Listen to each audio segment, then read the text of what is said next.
Welcome to Auburn, and one of the most compelling venues in the country for college football. It's the SEC opener for the Auburn Tigers. It's a new day.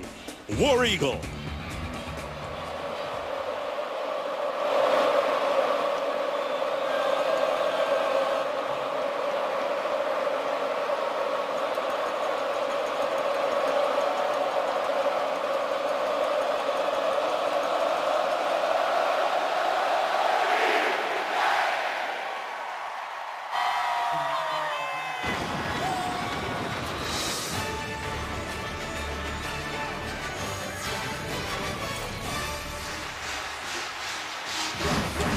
And welcome to ESPN's College Football Primetime.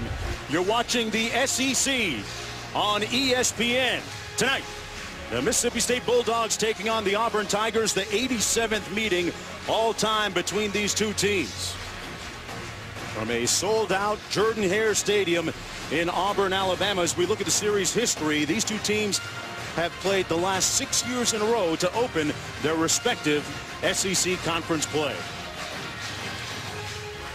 Hello, everybody. I'm Mark Jones alongside Brock Heward. Maria Taylor downstairs joining us in just a minute. Hey, partner, anytime you play in the hyper-competitive SEC, you have to put some hay in the barn as soon as you get the opportunity. Having said that, this game's so important for so many different reasons for both teams. Why? I think that's absolutely right. I think externally, there's really a couple forces at play here. There is that sense of urgency and knowing that if you can get this one, it would sure go a long ways to getting yourself to an ever-important bowl game for someone building a foundation as Gus Malzahn is. Internally, Mark, from that locker room standpoint, it validates all the work you've done. He's tried to set a new tempo, a new edge here, and if you can get that first win, especially in the SEC, it really validates what you've done over spring and fall camp. Yeah, a lot of anticipation. In stark contrast to last year, Brock, we were here when the program seemingly bottomed out last season at 3-9. That loss to Georgia. Since that time, they've hired their old offensive coordinator, Gus Malzahn, who was the guy at the helm of the offense when they won the national title just a few short years ago. Where does he begin to rebuild the program? I think most important tonight, and he said it a number of times with us, we have to set that edge. What that means to me is you got to go out and hit. Everybody sees Gus Malzahn's system and they think it's rink-a-dink and all tricks, and it's not. It's downhill football. It's hard-nosed football, and we saw with our own eyes a season ago. This team struggled to really hit defensively. I know he wants to see them cut it loose, and you know what? So do I tonight. People up and down College Avenue talking about getting aboard the Gus bus. Here they come.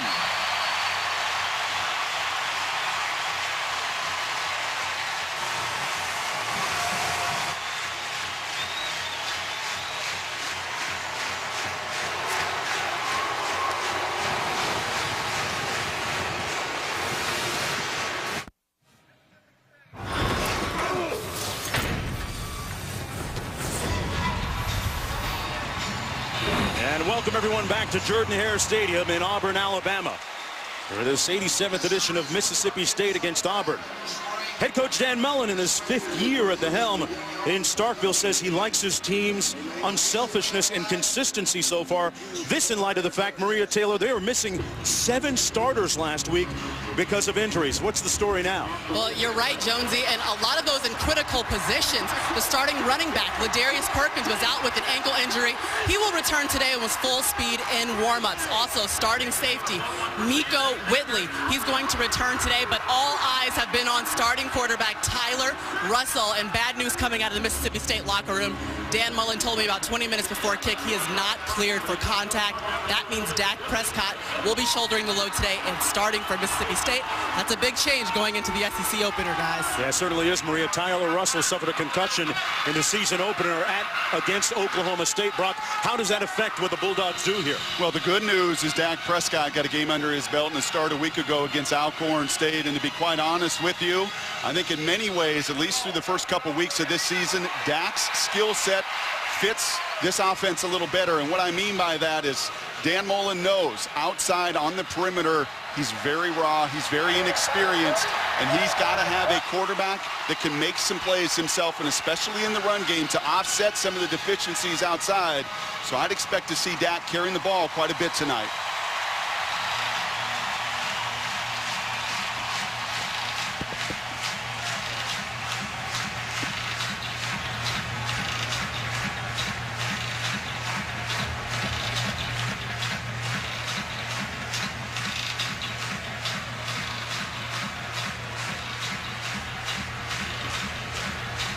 I told you before how much I love college football? Nothing like the SEC for this kind of atmosphere.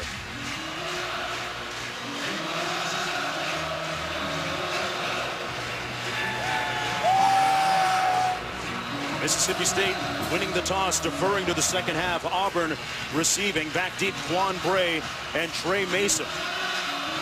Auburn has been one of the most proficient teams in the country the last several years, returning kicks for touchdowns. And we're underway. Mason 6 yards deep, and he'll take a knee. Well, it'll be 1st and 10 for quarterback Nick Marshall, the 6'1" junior out of Pineview, Georgia. Former transfer from Georgia, former DB and junior college player subsequent to that out of Garden City Community College. He was 10 of 17, a couple of touchdown passes last week, and Brock, he's improved week to week, albeit early in the season. How? He has, but he's only been here 5 weeks. The first time for Gus Malzahn in his history that he's never had a quarterback through spring ball. It's been very conservative to begin this season. I'd expect here early tonight, opener of the SEC, I don't see a change of game plan, a conservative in nature play calling. He's going to pass it on 1st down, and he completes it out to the 35-yard line. Sammy Coates making the catch just shy of the 1st down, picked up about 9. Calhoun making the stop on the play. Auburn going with that hurry-up offense, high tempo, although not as fast as Gus Malzahn wants it yet. Corey Grant on the carry. He's the speedster, and he gets the 1st down. We're going to see a 3-pronged approach at tailback tonight, Brock. Mason, Grant, and Artis Payne. How's that work? They're all going to split up the carries. I'll tell you what else you're going to see. A ton of zone reads, something that Mississippi State really struggled week 1. Until you prove you can stop it, they're going to get a heavy dose of it. Grant gets the handoff on the fly sweep. He's the home run hitter, and he picks up the 1st down into Mississippi State territory. But Narek McKinney making the stop and a gain of 10. The beauty of the 3 backs, you just said it. He's the speed, the home run hitter. Artis Payne, 44, is the bulldozer, and Trey Mason is Mr. Versatility. Artis Payne now in the backfield.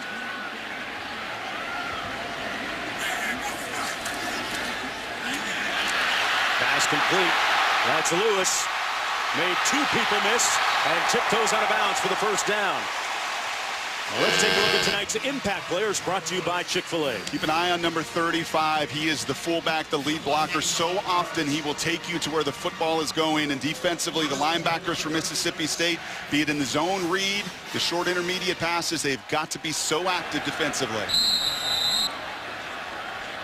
They spot the ball at the 36. 1st and 10. Artis Payne on the carry. Payne, the top running back in junior college a season ago out of California. Picked up 5 on the play, brought down by P.J. Jones. A lot going on. You underscored it on the line of scrimmage tonight. 2nd and 5. Grant back in. Artis Payne comes to the sidelines.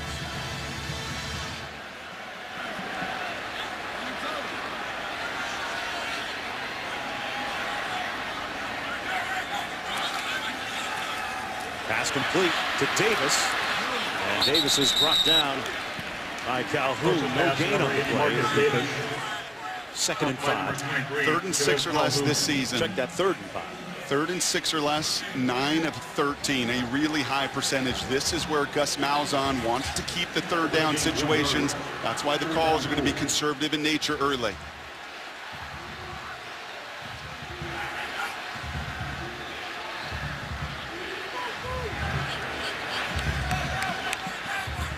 Corey Grant, the back set to the right of quarterback Nick Marshall. Marshall to pass again, completes it. And a 1st down inside the 15. Uzama. A 16-yard gain on the play. And here comes tempo.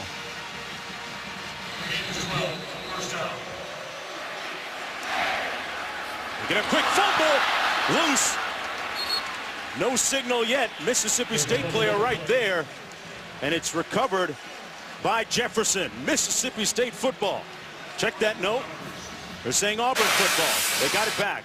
Jefferson was right there, though. Almost got it here, Brock. There's your zone read. You'd think he would get it, but an excellent job of fighting there by the quarterback. He knows that would have been a critical takeaway and turnover, and instead he fights for it and gets it back. 2nd and 13 after the 3-yard loss. And here's your fullback. Here's Jay Prosh. He goes, the ball typically follows. That's incomplete. It's 3rd down and long coming up. Brock, how much trust do they put on their quarterback at this point of the season? You talked about it being early, and they've left it kind of conservative, right? Very much so. And in fact, that 3rd and 5 earlier is where you want to be. The 3rd and 13, what you have to avoid here. And this is where I'd like to get him on the move. Let him use his strength, which is that ability to run. They get to the 3 for the 1st down. Under heat and sacked back at the 27-yard line. So the Bulldog defense makes a stand, and now Auburn looking at 4th down. And on the flip side, what a tremendous call from defensive coordinator Jeff Collins. What do you do against an inexperienced quarterback? Well, you heat it up in 3rd and passing situations. That's what he's going to see tonight. A heavy dose of pressure and blitz when it's 3rd and passing downs. And a very nice job to make this a more difficult field goal attempt. Cody Parkey attempting this one from 41 yards out. 28 of 37 on his career, and he knocks this one through. So the Tigers put points on the board, although it wasn't a touchdown on their first possession. Back right after this. All right, thanks a lot, Wendy. Back here, an 11-play, 52-yard scoring drive capped by a field goal. Used up 4:07 on the clock, and Auburn getting on the scoreboard first, looking for their first SEC win in over 650 days, Brock Heward. They've lost 10 consecutive conference games.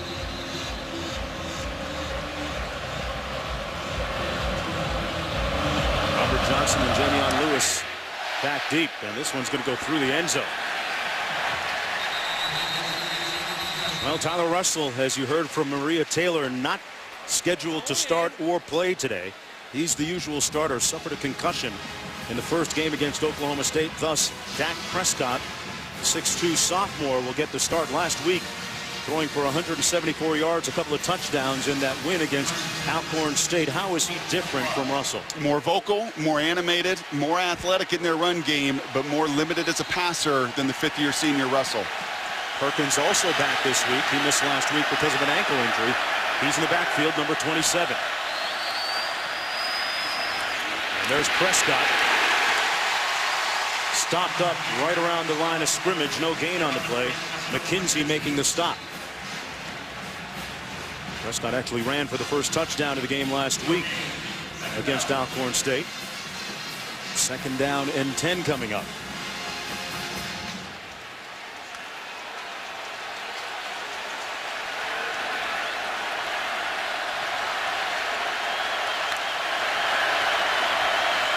Split backs.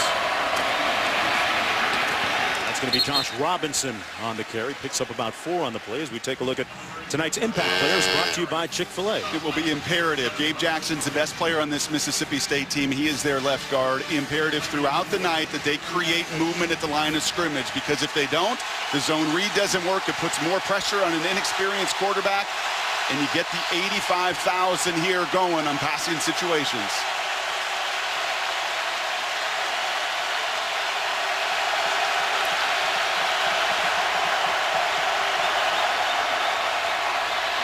Prescott with time finds his man complete for the first down at the 40-yard line. Robert Johnson picks up 11. And he stood in there and looked pretty poised, Brock. I can tell you how huge that is in your first passing attempt. Excellent poise, as you said, the clear route inside, and just finding that nice little soft spot in the zone. And look at the velocity on that throw. That's a confident throw. Dak's played some football here. This is not a freshman who's going to be wide-eyed. He's played plenty of ball, had the start a week ago, but that sure helps. Confidence builder out the gate. Perkins in motion. Prescott going to take off on his own.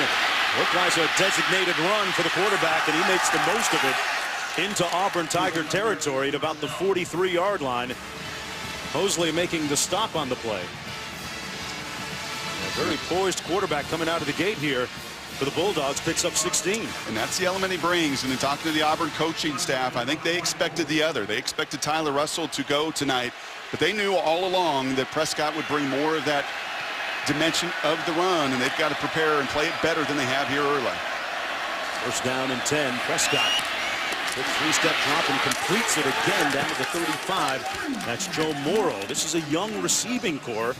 And you pick up 9 right there. Welcome, everyone who are just joining us. Alabama defeating Texas A&M just a few moments ago. That score becoming final. That game ending in College Station. Here, it's the SEC opener for Mississippi State and Auburn for the 6th consecutive time they're meeting each other.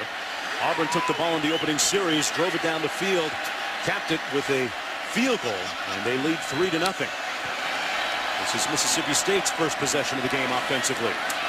Prescott, the starting quarterback, in place of Tyler Russell, fires another completion down to the 29, good for 6 to Robert Johnson. And unlike the 49-42 shootout down in College Station, touchdowns will be a premium tonight. You saw Auburn drive it between the 20s, settle for the field goal. Mississippi State in week 1 against Oklahoma State, only 3 points to show that entire ball game. Finding a way to score touchdowns, especially on the road in SEC contests, so very critical. First and 10. Prescott given all kinds of time, fires incomplete. That was intended for Robert Johnson. Jonathan Mincy making the play on the ball that time, incomplete. Mincy was one of the more outspoken players for Auburn, saying, you know, this is a big game. It's a chance to get our name around the league and show that Auburn is back. That's really one of the underlying themes of the game today.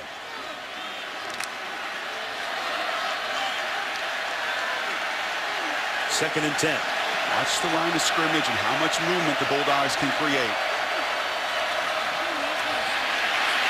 Prescott up the middle. Boy, he's a pretty big guy, isn't he? Gets the first down, or at least very well near it. Yeah, they're going to spot it so that he moves the chains, picked up 11. And that was an excellent job in getting to the second level. And if you create some scenes for Dak, he's going to make you pay. He's very, very physical. I remember a Mississippi State game a season ago in Starkville. And yes, Dan Mullen referenced the name Tim Tebow, and he said, hey, he's not there yet. But from the style of play, the way he likes to play, he likes contact, he likes getting hit, and he likes going north and south. Morrow in motion to the top of your screen.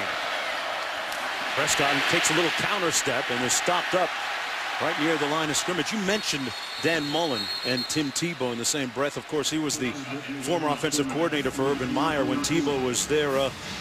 What's your characterization of how he's brought his offensive imprint to Mississippi State so far? Well, this is going to be a bit of a challenge for him because last year, you remember, they were 7-0, and with Tyler, they were throwing it all over the yard. Tyler Russell's the all-time most efficient passer in Mississippi State history.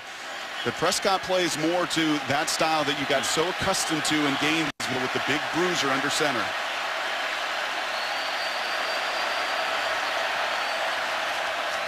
On 2nd and 11. Handed off to Jamion Lewis, the team's leading receiver. It's a very young receiving core. Got together during the summer with Russell and Prescott, waking up at 7 a.m. doing some extra work.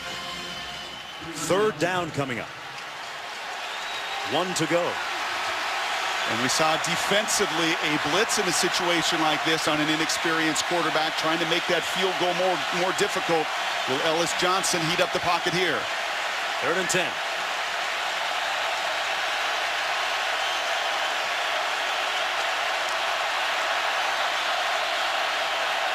Bringing a little heat on this play. Miscommunication between receiver and quarterback, and it's 4th down. Malcolm Johnson, the intended receiver. What went wrong on that one? Some good press man coverage. One of Ellis Johnson's favorite blitzes is bring those linebackers right up the middle, and unfortunately Mississippi State receiver stumbles and bumbles and plays dead at that point. Devin Bell in to attempt the field goal from 35 yards out, 2 of 3 on the season.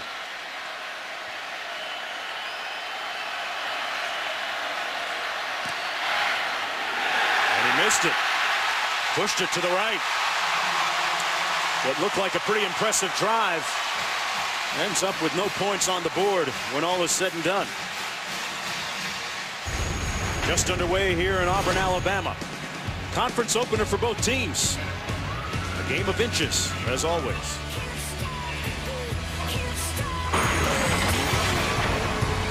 Look at one of the enduring traditions here at Auburn University, the Tiger Walk, part of the pregame ceremony. Auburn leading 3-0, just underway here in the first quarter.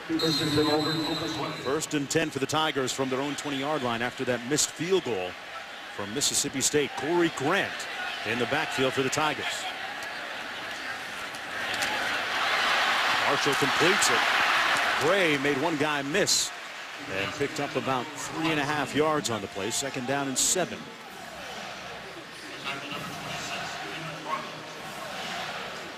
Changing personnel, and really important for players to know their personnel grouping, obviously. Window dressing, all the motions and shifts and multiple formations to run the same plays over and over, but a different look to the defense. Trey Mason in the backfield. Going up top, has a man, incomplete. In and out of the arms of Quan Bray. And there's a flag down on the play as well. He got him behind Justin Cox that time.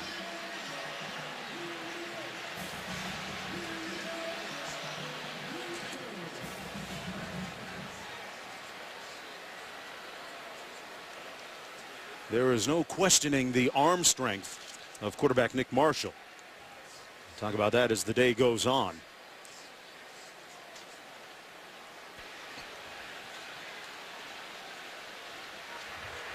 Illegal formation. 5 men in the backfield on the offense. The penalty is declined. Third down.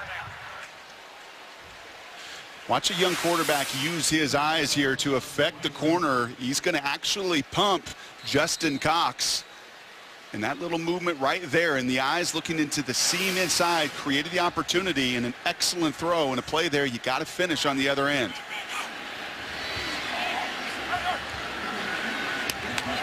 Mason in the backfield. Look at Mississippi State defensively, trying to give a young quarterback all sorts of different pictures to look at. 3rd and 7. He fumbles the snap. And he just made it happen anyway. Gray. Quan. Gone. Touchdown.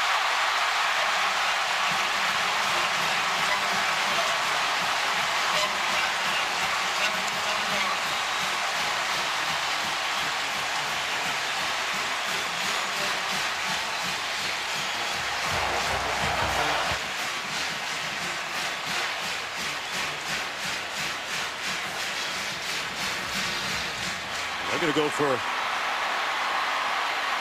2 here after the career-long pass. And they get the 2-point conversion. Ryan White, Chris Davis teaming up, and Brandon Fuse.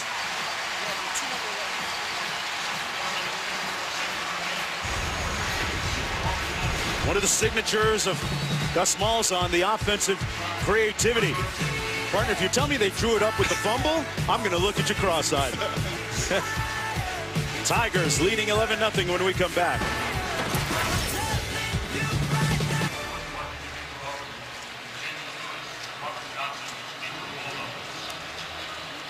Quan Bray after the touchdown, his first touchdown catch this season, the first of his career. And this place has come alive since.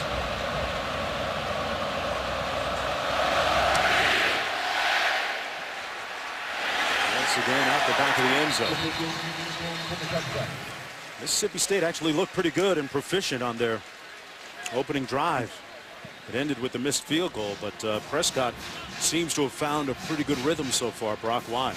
It was a real nice mix of run and pass, and anytime you can establish some of that run game, and he did most of it with his rushing yards, but he was also very comfortable on that first 3rd down pass. That's a good sign for Dan Mullen, his offensive coordinator, Les Kenning, to see the comfort level of the sophomore on the road. Robinson in the backfield. Little play fake. Wide open at the 45. Robert Johnson on the move. Picks up a block and finally tackled at the 13-yard line. They got a whole lot back in a hurry. Jonathan Mincy making a touchdown-saving tackle. 61 yards on the game. Well, that's just a complete bust. That corner is seeing the run action inside. He's completely expecting 24 Ryan Smith over the top. Both of their eyes get lost inside. And I talked about a comfort level and a confidence throw. Well, third down conversion's nice. A big chunk play like that's even better. Split back formation. On the reverse. Jamion Lewis getting to the edge. Touchdown, Bulldogs, in 2 plays.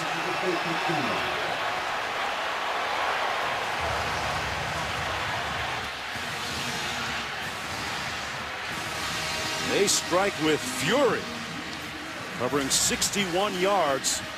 And then this one, Jamion Lewis makes it 11-6. His first rushing touchdown this season. The second of his career. Now the Bulldogs going for 2. And they're not going to get it. Nick Griffin stopped up a yard short. So we're throwing convention out the window with these 2 offensive masterminds today as head coaches. Flag on the play. Illegal motion. Number 6 of the offense. That penalty is declined. The extra point is no good.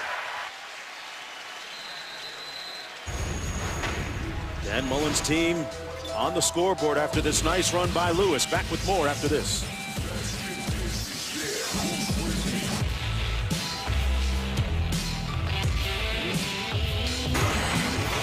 Thanks a lot, Wendy. 11-6 here. Mississippi State with a 2-play 75-yard scoring drive after Auburn's 3-play 80-yard scoring drive. Neither team using up a minute on the clock. And this turning into a defensive coordinator's nightmare real quickly. 4:09 to go in the first quarter. And Trey Mason back deep for the Tigers. Joined by Quan Bray, who scored the touchdown on the catch on their last drive.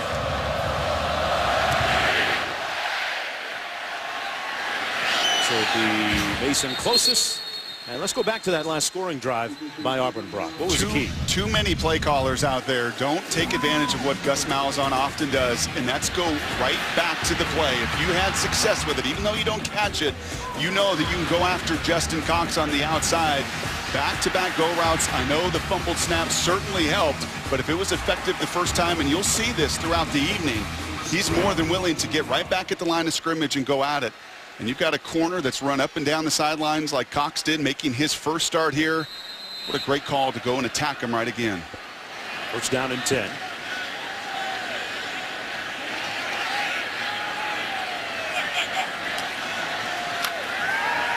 Coming again. Over the middle. Into traffic and complete. At the 46-yard line. A 20-yard gain, C.J. Uzomah. And I apologize, but Gus Malzahn saw what I just screamed. You had the go route once again wide open. Right now, discombobulated on the back end. Mississippi State defensively not communicating anywhere near well enough. From the 45. With a sleight of hand in the handoff to Ricardo Lewis. Brought down at about the 48-yard line. Lewis, one of the downfield threats right there for Auburn. Picks up 3. 2nd and 7 coming up. We'll call it 6.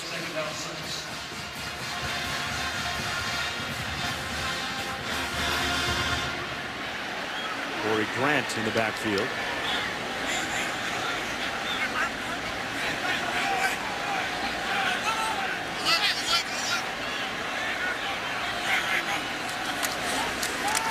Grant between the tackles. A little slight, you would think, for that, out to midfield at the 50-yard line.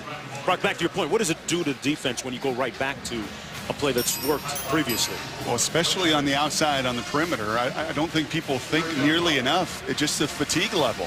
Just go right back at them, make them prove they can stop you. And that second down call, while conservative, set up what? A very manageable third down situation. 3rd and 5.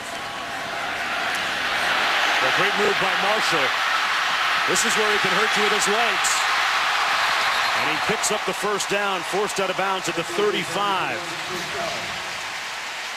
A 15-yard gain by Nick Marshall, the former defensive back at Georgia.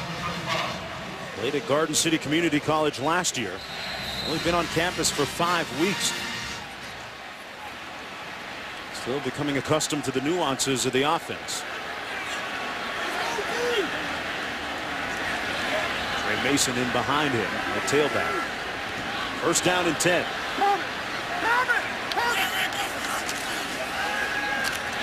On the edge to Lewis. Got a nice little block and got close to the first down. Mississippi State will not win tonight if they tackle like this in space. The third down earlier, chance to get off the field. This is one of your best tacklers, the guy they call Cheetah, Matthew Welser. He's trying to rip the ball away. Now you got to finish that tackle in early down situations to do all you can to do what? Get to the third down situations where you can blitz. The early down, poor tackling, hurting this defense. Mason again into the boundary.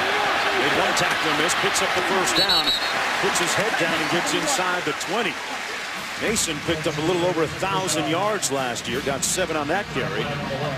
He has the most SEC experience of the troika of running backs that they use. Him and Grant and Cameron Artis-Payne. First and 10. Mason still in there. Rocky talked earlier in our meetings about the importance of Prosh, number 35. We'll get to that in just a moment here.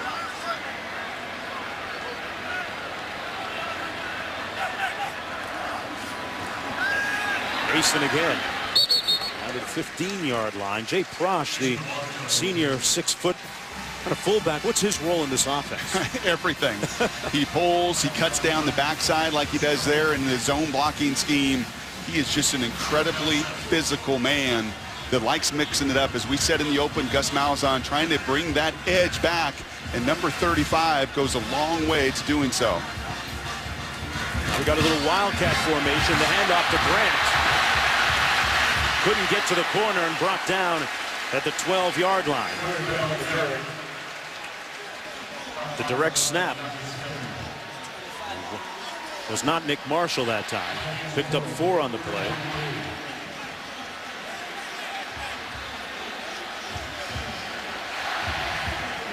Third down and 3 coming up. Artis-Payne in the backfield this time. Pass complete to Reed. Straight arm. And got down to the, 8-yard line. That's enough for the first down. Picked up 4. It'll be first and goal. Third and short. Missed tackle. Now, is that a miss or is that just a good play with third and 3? You've got to get off the field. You've got to find a way to make that play.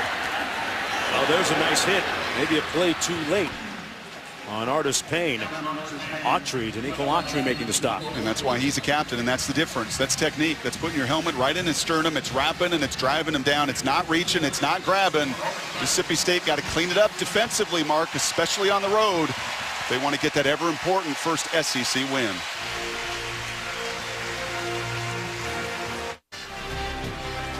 Welcome back to ESPN's College Football Primetime. You're watching the SEC on ESPN. With Mississippi State, the Bulldogs taking on the Auburn Tigers. They're at dusk. Absolutely beautiful evening for college football. Big result in the books already. Alabama defeating Texas A&M in other SEC play. This is the 11th play of the Auburn drive. Second and goal. Marshall looks the other way, now sacked.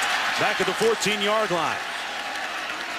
Deontay Skinner, one of those talented linebackers, the strength of that Mississippi State defense, making the stop on the play. Third and goal. What do you do now, Brock, if you're Auburn? Well, you've got to be very careful here if you're Nick Marshall to not take another sack. That's now 2 sacks down in the red zone. And he's actually coming off the field, and you're going to see Jonathan Wallace, started 4 games a year ago. This is normal. Expect a sprint pass to the right here. That's Frazier, Kyle Frazier. And he hands it off to Grant. Grant getting to the corner all the way down to the 2-yard line. And it's 4th down and goal, so they go with the Wildcat. A 12-yard gain, 4th and goal. What do they do? I'll tell you what they've done already is they've busted a bunch of tendencies. And this is smart. You've got to get the 3 points here. I agree with Gus. You pay off these drives, especially early. But that's now Frazier a couple times in the Wildcat. It's been paying the first couple weeks. I talked about window dressing earlier. Lots of different looks to bust the other side's tendencies. That's another feature of Gus Malzahn's system. Markey in to attempt this field goal from 19 yards out. Sharp angle, but he knocks it through, and Auburn up 14-6 just underway here in the second quarter of play. Well, you got to have your lineup and your numbers squared away with this game. Back Auburn leading Mississippi State 14-6. Just underway here in the second quarter. Mark Jones along with Brock Hewitt and Maria Taylor down on the sidelines under the lights here at Jordan-Hare Stadium.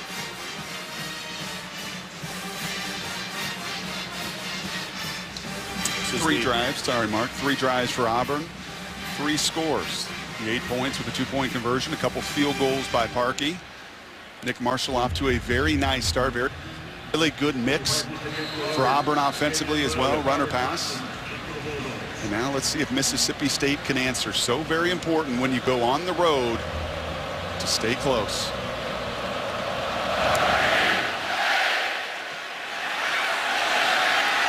Jamion Lewis closest to it, but he'll come back out. First down and 10. Let's go downstairs to Maria.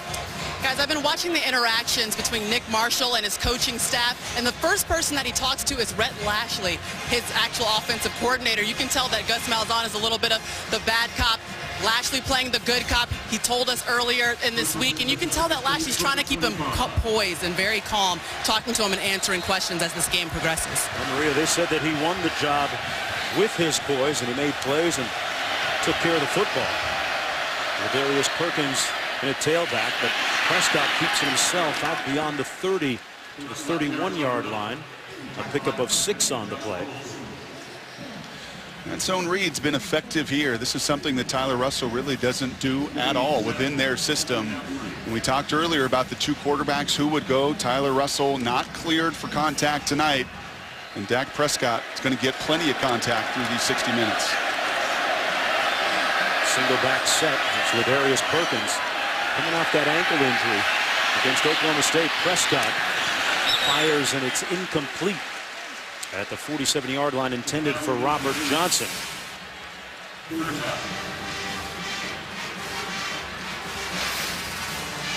Well, we haven't said much about Ladarius Perkins, their best tailback, who's coming off that ankle injury. Been a non-factor a quarter and a little into the contest so far.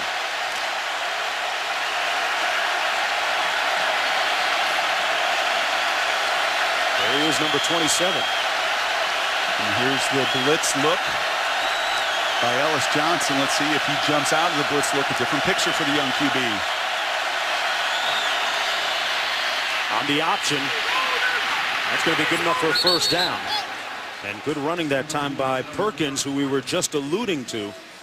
Pushed out of bounds by Mincy after a 5-yard pickup. Well, if you've got those linebackers up in the gaps, what do you want to do? That's a blitz check right there to get out on the edge, get away from all of that mess. You saw the audible there by Prescott. Run away from the blitz, even though they bluffed and backed out. That's an excellent job of execution and moving the chains on 3rd down. Josh Robinson in the ball game now. Perkins comes out. Prescott under some heat, and the pass incomplete, intended for Brandon Holloway.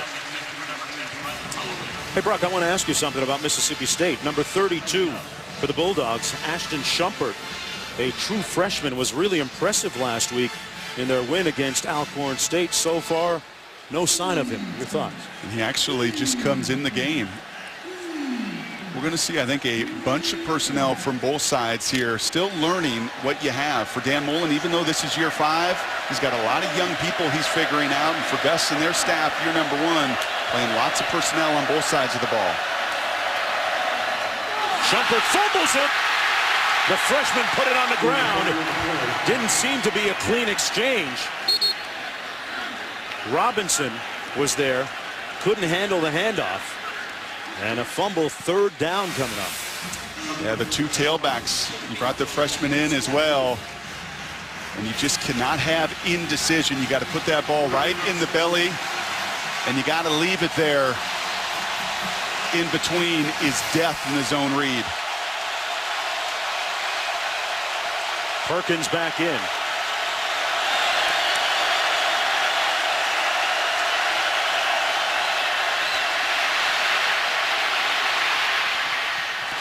Incomplete. In and out of the hands of Robert Johnson, usually a lot more reliable than that. Prescott put it right there, and it's fourth down. They'll punt. You see D. Ford, his first action of the season, been nursing a knee injury. The fifth-year senior, a very valuable asset, especially as the season evolves. You see the bulky knee brace there. They'd really hope to get him back for SEC play. You'll see him in passing downs tonight. Does a nice job of flushing Prescott, and you're exactly right. Those are the plays on the road that you have got to find a way to make. Look at Swedenberg with that rugby-style punt. It's off a towering kick. Gray all the way back inside his own 20. And Gray fumbles it. Well, he's been loose a couple of times. Auburn recovering the ball. And Auburn will get the ball first down and 10 on the 15-yard return. Come to the top of the hour in a couple of minutes, folks. M&M, yes. Slim Shady debuts his new Open on ABC for the Notre Dame-Purdue game. A couple of Heisman winners here at Auburn University. That one, number 34, Vincent Edward Jackson, a.k.a. Bo, as in Bo Knows. One of the great ad campaigns of all time, by the way. I'm not sure about him on skates, but he could probably do it if he wanted to, right, Brock? And the honorary coach tonight down there on the sidelines. Cameron Artis-Payne in the backfield gets the carry and picks up a couple of yards. So much folklore and legendary stories. Jay Jacobs telling us a story about the hedge, as he was a player with Bo back in the day. Yeah, they knew when he was a freshman and he flat-footed, jumped over those hedges for the team picture to get up in the stands. The guy was just a little different than the rest. Everyone else had to walk around. Bo just jumped it. Trey Mason in the backfield. Second down and 8 for Auburn.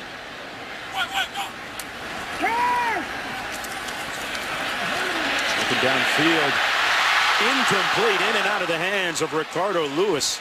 But Marshall put it right there on the spot. No questioning his arm strength. He's got all the throws, doesn't he, Brock? Yeah, he can make every throw on this field. Now, some of the touch, some of the command, and that's one I would love to see Lewis actually put two hands out. But tremendous protection. Whenever you have that much separation, that air and much air around you in the pocket, step in your throw and deliver a strike like that one. 3rd and 8. Gonna get to the 42-yard line for the first down. Trey Mason in the backfield alongside quarterback Nick Marshall. Play clock down to 3. Davis. And Davis brought down shy of the first down. So 4th down coming up for the Tigers. They'll have to punt. So the Mississippi State defense doing a nice job. The strength of this defense, those linebackers, McKinney, Skinner, and Matthew Wells. You see the conversation with head coach right there. This is some of the line tonight that Gus Malzahn's going to walk between letting it rip, letting it go, playing to Nick Marshall's strengths, and being aggressive, yet at the same time, in the 3rd and 8, not making him a progression passer, seeing the whole field, throwing between the hash marks. Another very easy completion, but a conservative call on 3rd and 8. Stephen Clark punting from his own 25-yard line. Damian Lewis standing his own 20 for Mississippi State. This coming after the first stop of Auburn all night defensively for the Bulldogs defense. And we'll start this offensive possession inside their own 20-yard line after that 46-yard punt.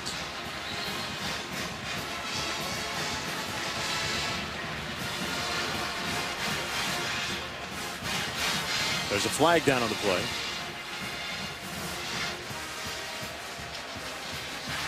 Illegal formation on the kicking team. That 5-yard penalty will be tacked on to the end of the kick. First down.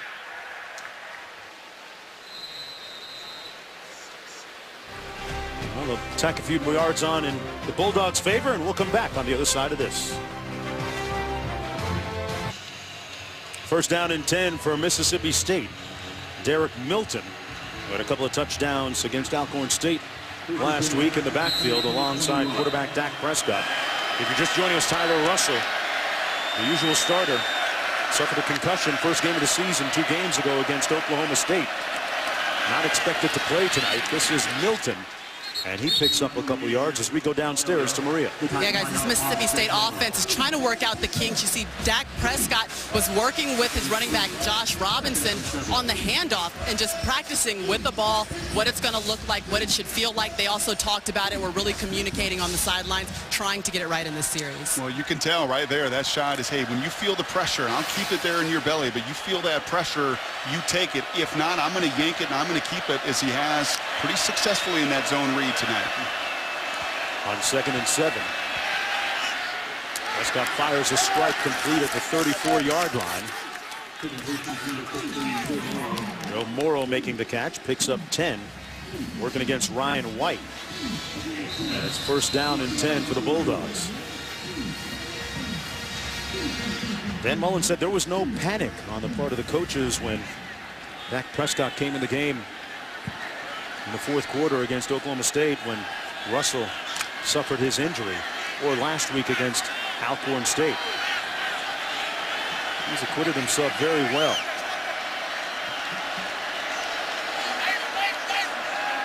Milton, the tailback.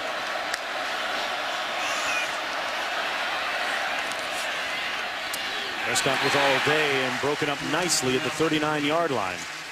Well, the chase to the Sprint Cup officially begins Sunday at Chicagoland Speedway as NASCAR's best drivers begin the 10-week battle for the championship. 13 drivers, 1 champion. The Geico 400 at Chicago Sunday at 1 on ESPN, also live on the Watch ESPN app.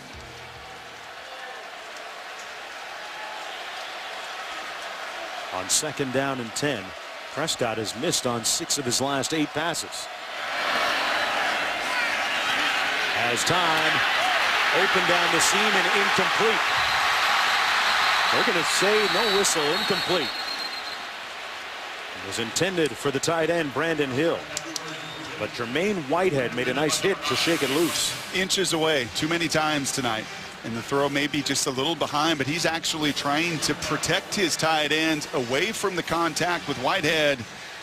We saw a 3rd and 15 with Prescott on the move, a catchable ball tomorrow. He cannot bring in. This is unfortunately pretty reminiscent of the first game of the year against Oklahoma State, where Dan Mullen said inches away in individuals, just not making and doing their individual job for the overall team. 3rd and 10.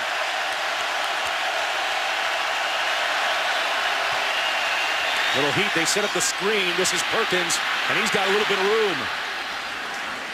And Perkins, with a nice gain, gets the first down. A 13-yard gain. Great execution, Brock.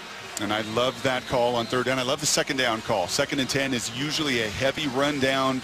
Most tendencies for most offenses, they go play pass, and then 3rd and 10, they're guessing a little heat. They guess right. And Perkins, very capable as a pass receiver. 7 scoring touchdowns on the other end. He may not be the biggest target, but he knows how to finish it out of the backfield.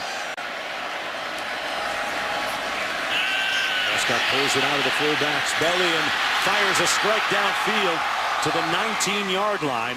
Nice catch by Jamion Lewis. Prescott is playing comfortable and poised, and he's getting help. What an excellent job by Ladarius Perkins, showing you he can catch the ball out of the backfield on a screen.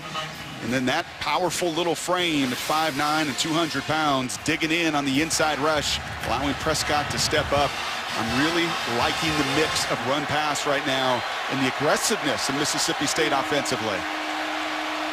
34-yard gain, a handoff to Perkins. Looking spry on that bum ankle that time. Picked up about 7, brought down by Jay Collin.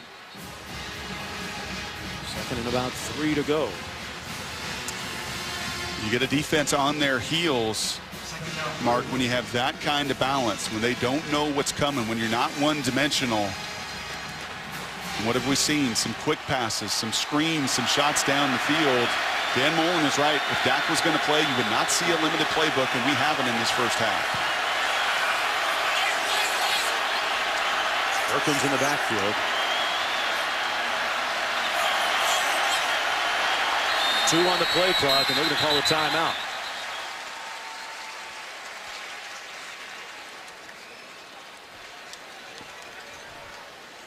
Dan Mullen's offense right now a picture of balance and efficiency, Brock, on this drive. The perception of Dan Mullen's offense is the high tempo, fast moving. Is it living up to what most people think it is right now? I think excellent coaches have to do what? And we talk about this all the time on the college football road. You've got to play to the strengths of your individuals. And right now, Dak Prescott does what? Well, he's a physical runner, and he can handle that zone read. And you're also seeing some emergence of your receivers.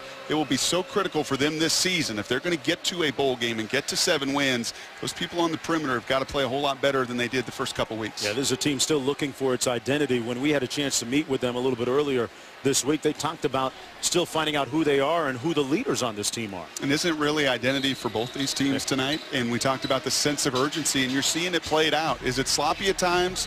Yes. Have there been busted coverages and mistakes? Absolutely. Are these two teams competing for the championship in the SEC West? No. But I think both of them are very much competing for that bowl game, 7 wins, showing that, hey, this thing is going in the right direction. And for Dan Mullen, with so many new young pieces, well, making them feel comfortable. There's 5 seniors dressing out with Darius Perkins in the backfield. Prescott keeps it himself. Nice tough run and gets the first down. Put his hat down and picked up 4. And it's 1st and goal for the Bulldogs inside the 10.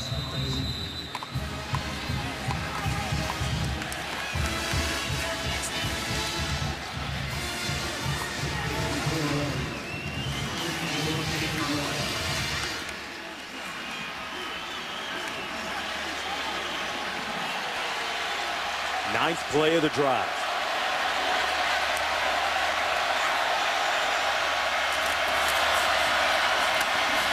Between the tackles, it's Perkins again. Picks up about 3. 2nd and goal from the 5.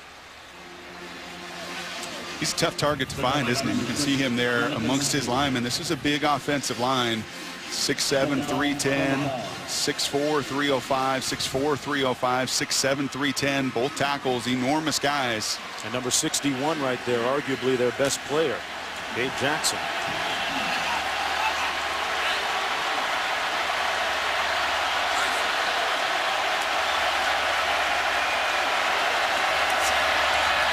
Quick pass, incomplete, thrown low for Johnson. Johnson didn't have much of a chance that one. And it's 3rd and goal coming up. And that's unfortunate. They had everything they wanted, all the pressure inside. This is going to be a touchdown. This is no doubter. If he puts that on his front shoulder, Whitehead's chasing around the block. That's too bad. That's just simple execution, pitch and catch. They're 3 of 5 on 3rd downs. 3rd and goal.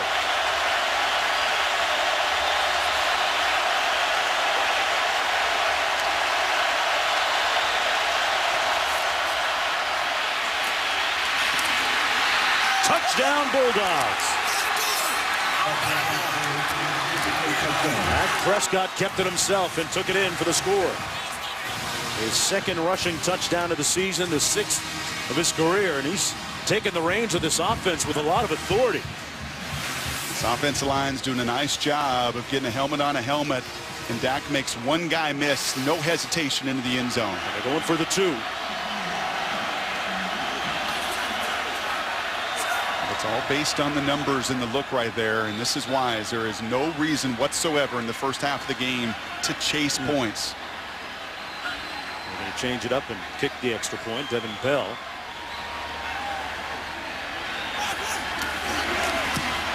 Mississippi State down by just a single point now, 14-13, on a pretty methodical, workmanlike, impressive drive led by Dak Prescott, the backup for now.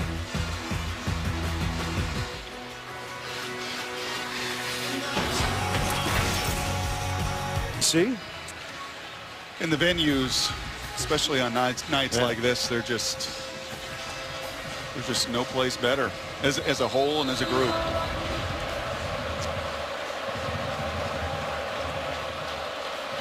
Trying to get a little bit more Toomer's Corner lemonade in my diet here. In Auburn, one of the great traditions, one of the wonderful spots. Ray, 7 yards deep, takes a knee. I report. All right, Wendy. Well, I had a chance to watch Oregon last week against Virginia. Their speed is lethal. I'd be real curious what Butch Jones, the new head coach there at Tennessee, what he, with True Serum, would say about what he experienced in Eugene today. Kyle Frazier in at quarterback. A little wildcat look. Keeps it himself and runs between the tackles, picks up a couple of yards. Out to the 28-yard line. You know, it was interesting, Brock, listening to the head coach, Gus Malzahn, talking about the number of different quarterbacks he's had as his time as offensive coordinator. Hasn't had one guy for very long. He's never had him for back-to-back years, which is incredible. He's also never had a guy just for 5 weeks. Every other opportunity, he at least had spring ball. Not the case with Nick Marshall. Marshall back in at quarterback, takes the snap and hands it off to Mason. Mason trying to make a little music down there in the field, picks up 3 yards on the play. Mason familiar with tunes and music. His father, a member of the former rap group De La Soul, several platinum and gold records. Back in the old times, Brock, like you and me. Let's not pretend we don't remember, okay? 80s, late 80s, early 90s. 3rd down and 5 coming up. Mason still in, and their most experienced running back. It's a pretty big 3rd down with Mississippi State regaining some of the momentum, quieting this crowd a bit. They stopped the Tigers last time on. And through the arms of the intended receiver, Sammy Coates, and the Bulldogs defense gets another stop. 3 and out for Auburn. I think that's what you call alligator arms. Unfortunately, feeling the people around him was Sammy and not focusing on a dart. And I mean, that was a dart for Marshall. You see Rhett Lashley coming over and giving him a high five. No hesitation on that throw. Sammy's got to bring that in. Clark in for his 2nd punt. Damian Lewis standing at his own 25-yard line. Lewis calling for the fair catch at the 21, and the Bulldogs seemingly getting, or at least stymieing, some of the Tiger momentum that they had a little bit earlier, Brock. 48-yard punt, nothing on the return. And earlier, unfortunately for Mississippi State, the first quarter and a half of this game, it was missed tackles. And against an offense like Auburn that wants to put its people in space in a running quarterback, you've got to make these plays. And this is largely why Auburn scored on the first 3 possessions. And really the last 2 possessions, I'm guessing a stern talking to from defensive coordinator Jeff Collins, animated, emotional. He was excited to play this game down on the field pregame. A much better job from his veteran unit, veteran front 7 of rapping. On the carry, this is Ashton Shumpert, the impressive true freshman from a week ago. Piled up almost 100 yards rushing. And, you know, one player, not Shumpert, that is conspicuous by his absence defensively for Auburn, Chris Frost, was ejected, disqualified from last week's game because of a targeting penalty. He will be eligible for the second half of this game, and he's a vital cog defensively for them, right, Brian? Yes, right in the middle. Number 5, Jake Holland, has had to play this entire first half. On the handoff, Perkins made one guy miss. Perkins coming alive a little bit. Stopped about a yard short of the first down. Picked up about 7. Here's a look at Frost and the targeting penalty that he was called for against Arkansas State. And it does not matter that he goes with the hands. Remember, the defenseless opponent, as the quarterback was there, releasing the ball, and the contact initiated to the head or neck area. That's what drew the ejection and the suspension here in the first half. At one of the points of emphasis this year for the officials. Perkins in on 3rd down and 1. And Prescott takes out his do-it-yourself kit and gets the first down at the 38. First down and 10, approaching 2 minutes to go here in the first half. Mississippi State with 2 timeouts remaining, a chance to put some points on the board here. And the dual threat nature right now of Dak Prescott has quieted this Auburn defense. Right now, they are guessing a little bit, not knowing what's coming. An excellent mix of run and pass as well has contributed.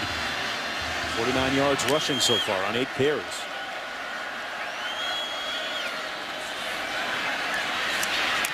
Complete underneath to the 42-yard line. A 5-yard gain. Malcolm Johnson, the 6'2 tight end, the junior out of Tuscaloosa, making the catch.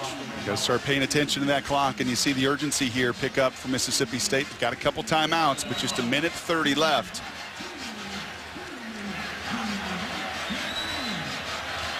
Second and 5. Prescott out of harm's way, and a flag thrown at the 36-yard line as Prescott went down hard. Ben Bradley and Jake Holland there to make the stop.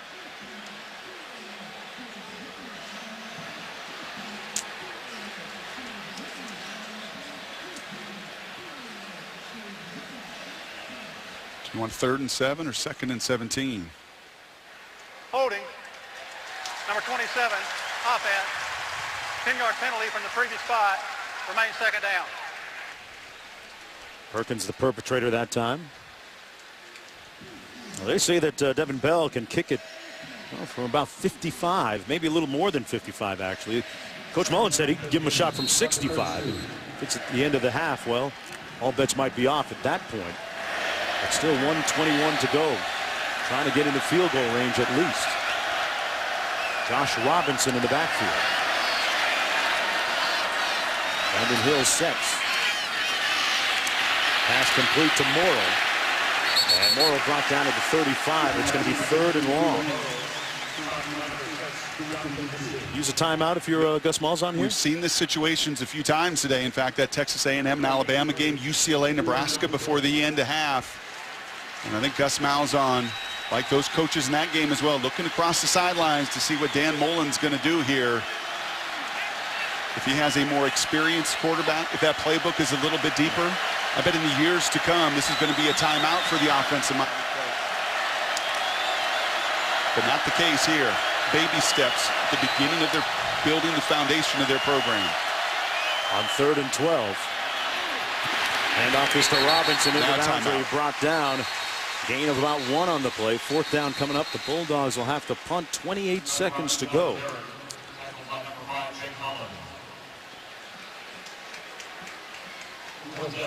Clock is stopped.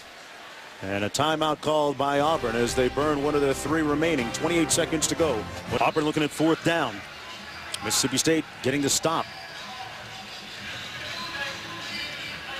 With 28 seconds to go, and so much talk, Brock, about targeting, a point of emphasis, but form tackling a little bit of a lost art these days, right? So much concern that the physical nature of football is going to be lost. Watch Jake Holland. That is textbook. That is targeting the chest and putting your face mask right through the sternum. And as a quarterback that's taken a few of those, that hurts. That's painful. Can you teach defensive players to lower the target a little bit? Can you get your head up and eyes up and still bring punishment, still bring devastating hits and contact without having to go and target the head? I think you can. And I think that shot there by Jake Holland illustrates it beautifully. It was interesting in meeting with Ellis Johnson, the defensive coordinator, first-year defensive coordinator here at Auburn, when he talked about teaching a different way of tackling, how they work a lot on angles these days because the game has evolved to a game that they play in space now. Absolutely. And then in that moment, Mark, and up in the Pacific Northwest, I spent a lot of time with Pete Carroll. And you want to talk about a physical defense, which you'll see on display tomorrow night. And he's had to teach it. And he really feels like and believes, even as a guy like Ellis Johnson that's been around the game so long, that you can train players to just lower that target zone a little bit. Keep your eyes up, keep your head up, and you can still, like that shot, still deliver significant amount of impact. Swedenberg punting. And Bray back at his own 17, fields it. Looking for a block. Bray valued for his yards after contact. And after the catch, a nice punt return with 12 seconds to go. 48-yard punt, 25 on the return. And one of sports' greatest rivalries continues Sunday night Mariano Rivera and the Yankees try to keep their wild card hopes alive when they faced David Ortiz and the Red Sox. Yankees-Red Sox Sunday at 8 on ESPN, also live on Watch ESPN. I'm going to get my my Brent Musburger on and ask you which way to go on that Seattle game you alluded to a moment ago. Yeah, give me to the end of the game. Oh, man. You call timeout on me. Yes. 1st and 10 with 12 seconds to go.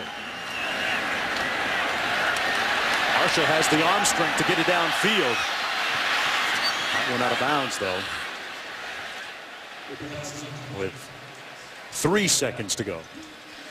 As Nick Marshall continues his development, continues to evolve, he'll understand he's got 2 timeouts. Look at the middle of the field.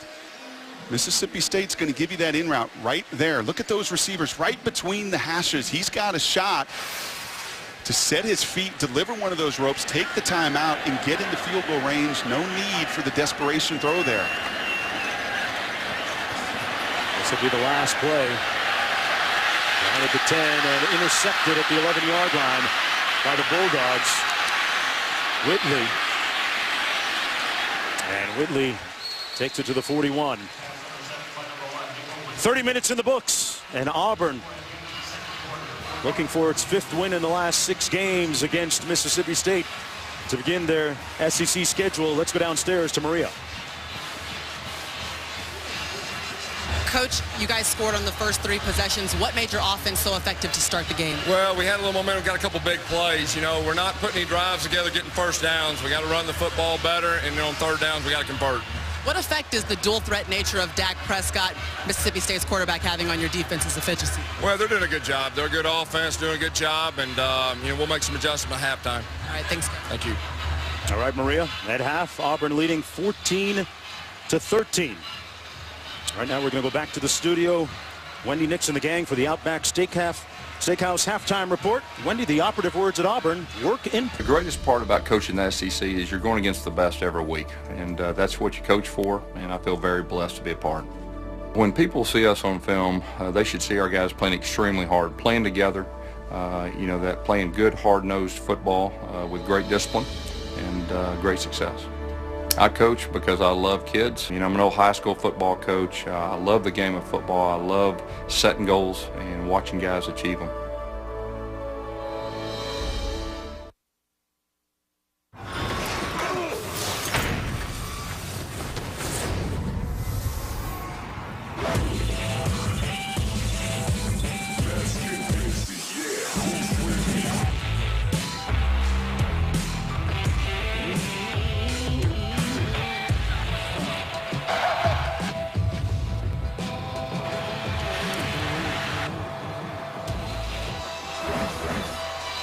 Welcome back to ESPN's College Football Primetime. You're watching the SEC on ESPN under the lights at Jordan-Hare Stadium in Auburn, Alabama. Auburn leading 14-13. And that guy, number 15, the story of the first half. Mark Jones along with Brock Hewitt, Maria Taylor down to the sidelines. We'll hear from her in just a moment. Auburn, a lot of anticipation around Gus Malzahn's first head coach game in the SEC for the Tigers, but the story of the first half, Dak Prescott making his 2nd career start. He's made the biggest imprint in this game, you'd have to say, so far. Yeah, and I give Dan Mullen a lot of credit because he's done an excellent job of giving the young quarterback a real mix of run and pass and playing to his strengths. He saw very early, to me, that's a conviction throw, the first 3rd down of the game. The movement on the run, allow him to get comfortable. And really, this is what he's done best. The leading rusher tonight for Mississippi State. He's really been almost the entire offense in the first 30 minutes of play. Auburn's going to have to make some adjustments defensively. You're going to see Chris Frost, their most athletic linebacker, come back after serving that suspension in the first half. But the story? Well, the story was Dak the first 30 minutes. Bulldogs will get a chance on offense here to start the 3rd quarter.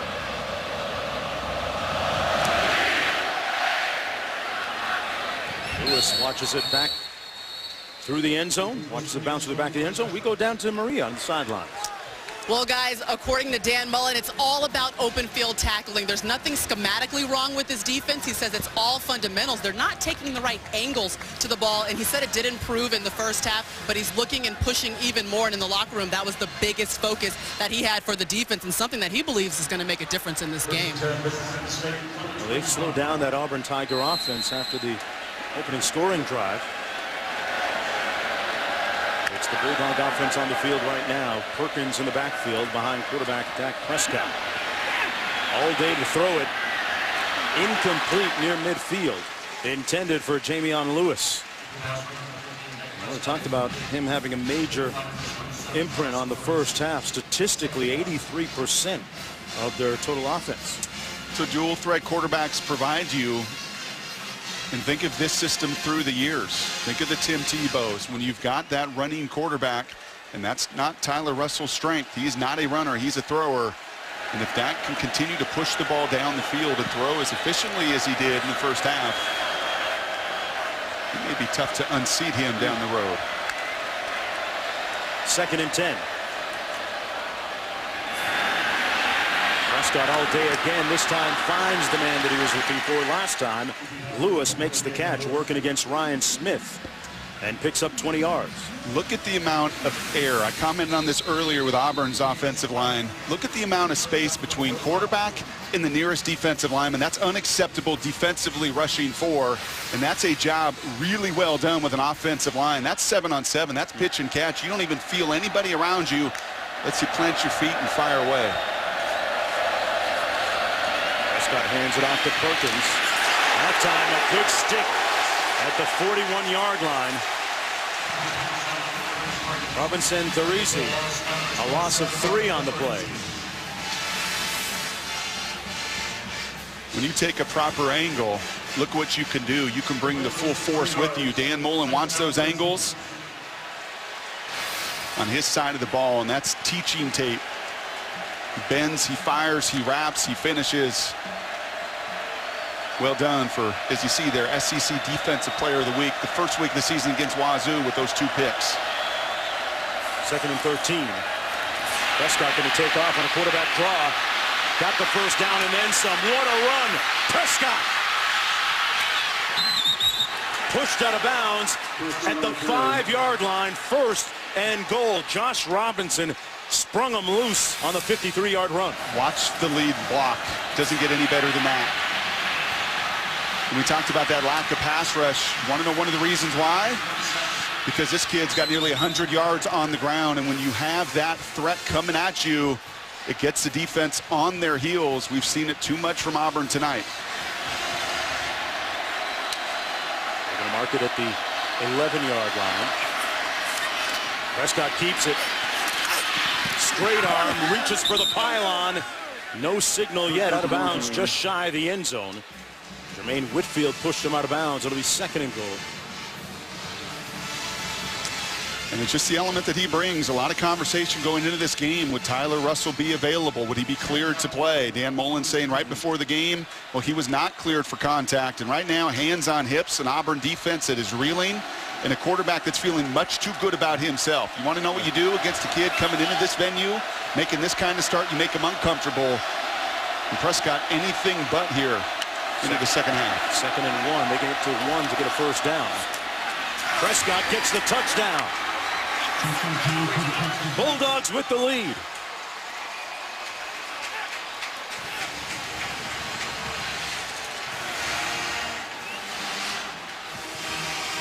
And a smattering of Mississippi State colors in the stands here at Jordan-Hare Stadium.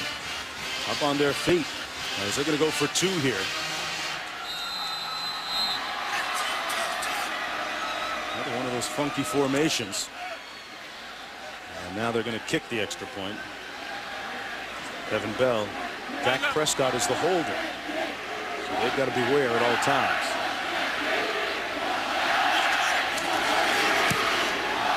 Show to look of 2.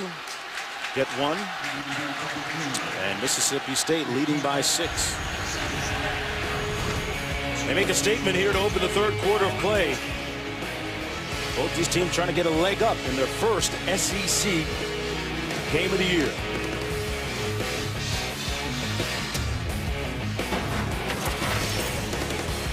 Third quarter just underway, and Mississippi State taking a 6-point lead. Mark Jones along with Brock Huard, Maria Taylor down on the sidelines. Under the lights here at Auburn University.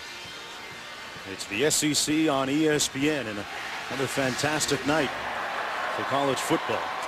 It's the first lead of the game for the Bulldogs, and the second rushing touchdown tonight for quarterback Dak Prescott. All Tigers that first quarter, all Bulldogs the second quarter, and a really test your manhood defensively coming out. Dak Prescott and the Bulldogs saying, tackle me, I'm going to run right at you, and Auburn didn't respond.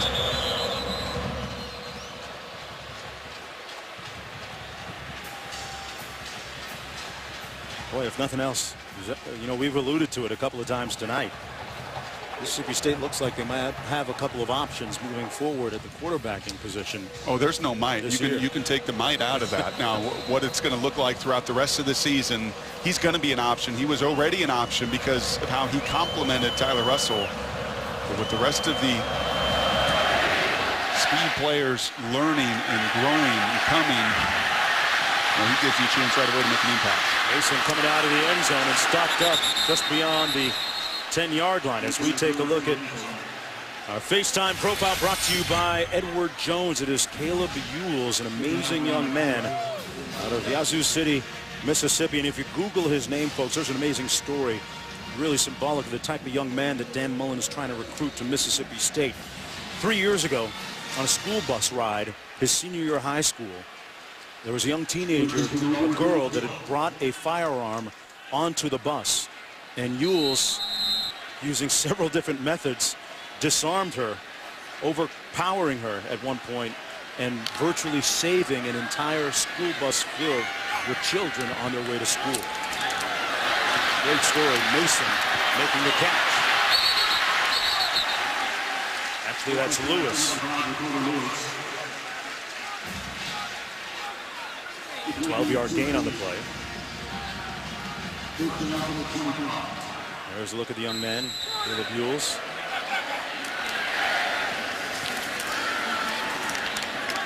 Running out near the 30-yard line. Ewells in on the tackle that time. A 6'4" junior, 290 pounds.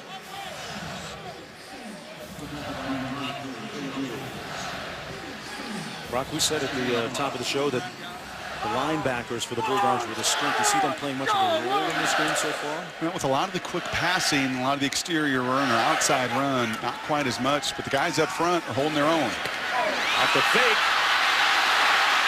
Off the batted down pass, Marshall. He stepped out of bounds. They're going to bring this back. Calhoun batted it down, and then Marshall said, why not? I'll catch it. Yeah, get out the hashtag SC Top 10.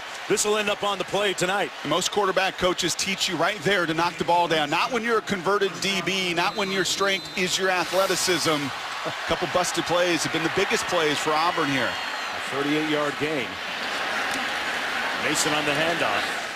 Let's take one more look at it down to the 29. That was Mason. This is in real speed, real time. I tell you what, Calhoun could have had that going the other way for 6. 4-yard gain on that last play. 2nd down and 6. Mason stopped up after a gain of about 2. It'll be 3rd down and short. You asked me about the linebackers. Yeah, running between the tackles has been tough tonight for Auburn. McKinney's had a nice game, but the guys up front, it starts with them. And Mississippi State's got a lot of size and length, and they try to control the front and allow those linebackers with the speed to scrape and finish. Auburn's unable to get the run game going between the tackles. Hand off to Grant, the speedster. Chopped down in the backfield. Wow, great open field tackling. And that's going to be 4th down coming up. A loss of 3 on the play. Be back and forth, Mark. What did Dan Mullen want to see? He wanted to see better tackling out of his group defensively. What does Gus Malzahn go to early in the critical 3rd down? Well, is Jeff Collins' defense going to tackle well? Will their corners come up and put their nose in? And that time, Jamerson Love does exactly that, what his coach demanded of him at halftime. On 4th and 7. This one's going to come from 47 yards out. Cody Parkey. This would tie his career long. Well, that looks pretty good. And he knocks it through with a little room to spare. Tying a career long. And Auburn now to within 3 when we come back on the other side.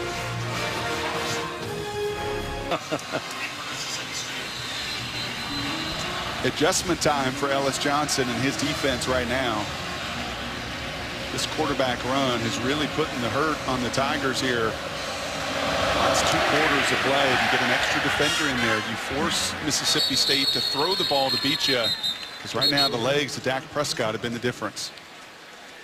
Well, Ellis Johnson telling us in our meetings a couple of days ago that they were precariously thin because of injuries defensively. And there's a look at Chris Frost, who was suspended for the first half of tonight's game because of a targeting penalty that we showed you a little bit earlier in last week's game against Alcorn State. Yet to make an impact on this one tonight. When you talk about making adjustments, what kind of adjustments do you make against that quarterback? Well, I'd like to see one of these 2 safeties. He's trying to protect a corner because Chris Davis, his best corner, is out. So you've seen the 2 safety look most of the night, but eventually you got to get that extra defender down to tackle. Handed off to Robert Johnson, the receiver. And Johnson with a nice gain of 9 on the play. So different looks with that option. It's the give and take. It's making Mississippi State earn it, as Gus Malzahn and Ellis Johnson talked to us about yesterday. So you want to try to keep everything in front of you. Yet I think there also comes a time where you've got to insert your will. You've got to dictate a little bit to a quarterback that, as I said, right now is much too comfortable. Perkins in the backfield behind Dak Prescott. And he follows his lead blocker, the tailback, and picks up that first down. He's accounted for over 80% of their total yards. Picks up 8. Look how many times those shoulders just go north and south. Very little dancing, very little wiggle. He's got some tremendous blocks in front of him. And this is what he brings to the table, what he brings to this offense. It is growing on the outside and the perimeter with their skill position. He's going to be sore tomorrow. This is much contact he's taken in a while, but he loves it. 12 rushes, well over 100 yards. Completes this pass. Johnson again. And Johnson, let's see where they marked us. About 4 yards short of the first down. 115 yards on the ground, almost 10 yards per pop when he's carrying it. And a couple of rushing touchdowns as well. Players talk about him having a more extroverted personality than Russell.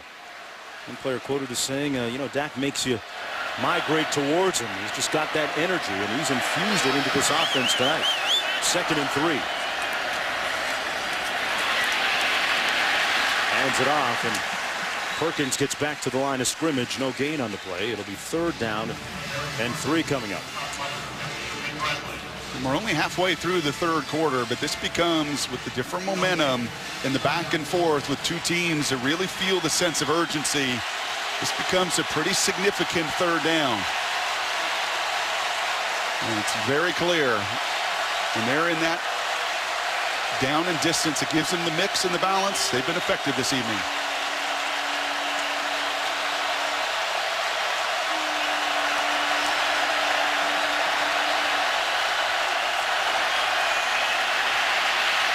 Prescott going up top. Incomplete. And the Auburn defense will get off the field. Broken up well by Jonathan Mincy. Shaking his head, saying not here. And anytime that DB turns his head back to the quarterback, you can have a little hand checking in the back and forth. You see how he turned back and looked to the ball, as you'd expect a redshirt junior to do. That's well played. An excellent job of getting off the field. Yeah, it was Mincy that said it's a chance for us to get our name around the league and show that Auburn is back. Swedenberg with the punt. This one will go into the end zone.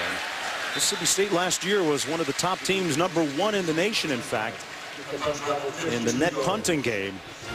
Not what they probably wanted on that one, though. 3-point contest when we come back to Auburn. And the Auburn tradition will continue.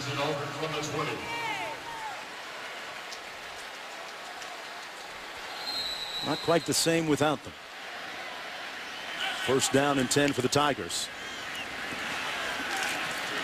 Marshall kept it himself.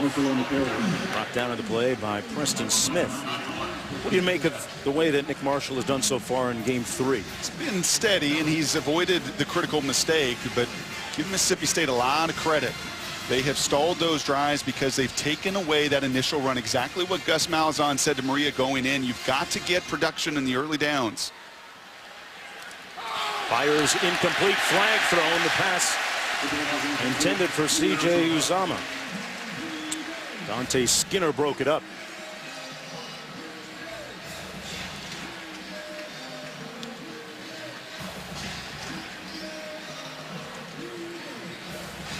Pass interference.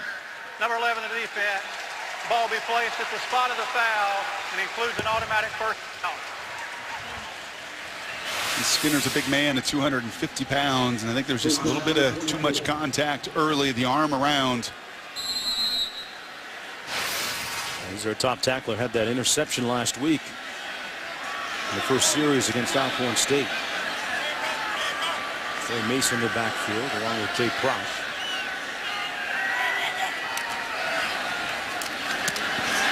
Little receiver screen complete to Reed, and Reed a couple of yards short of the first down.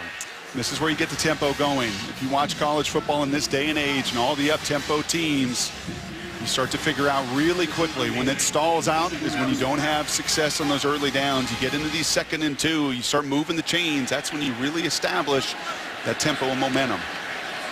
8-yard gain. And off. And Mason brought down. Flag down as well.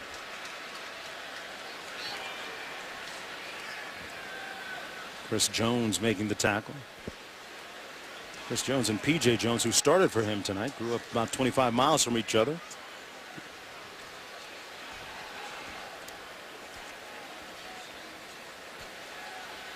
There is no foul on the play. 3rd down. All right, so they're going to pick it up. And Chris Jones is a monster. He's a 5-star recruit, an enormous recruit. He beats the block. And he avoids the headgear. He avoids the face mask and shows you the brute strength for a true freshman. Exactly why he was so highly touted coming out of Houston, Mississippi. It's up a 3rd and 1. Got their hammer guy in there, Artis Payne.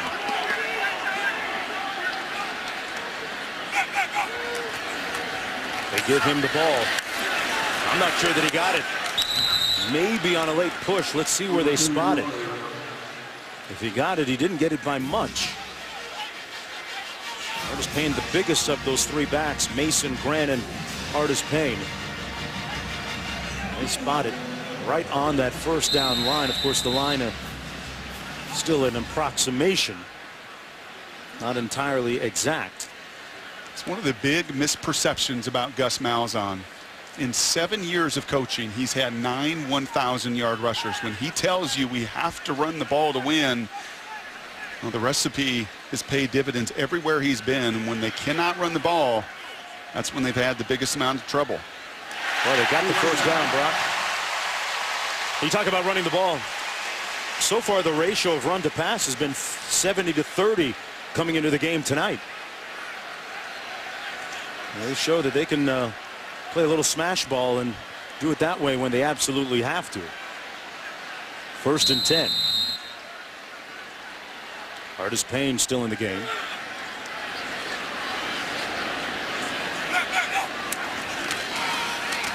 Gets the call again. And maybe got a yard. Preston Smith making the stop along with McKinney.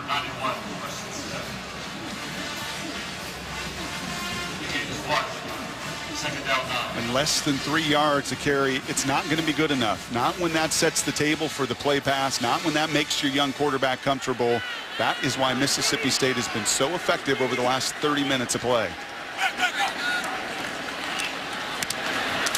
Pass complete to Quan Bray.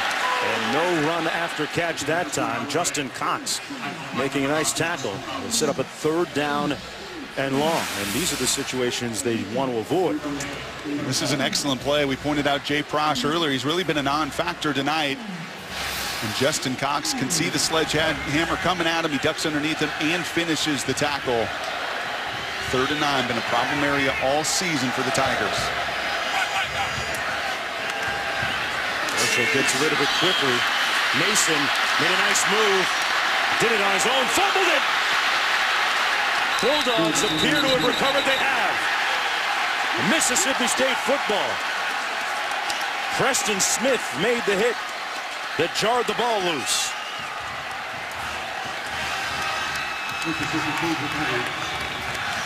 And they'll get the ball in great field position. That's all effort. Screen pass. Look at the amount of Bulldogs flying around. And that is a no-doubter. That ball is coming out before any body part hits the ground. Preston is ripping. You take a quick shot here after the Absolutely. turnover? Oh, absolutely. The way they protected.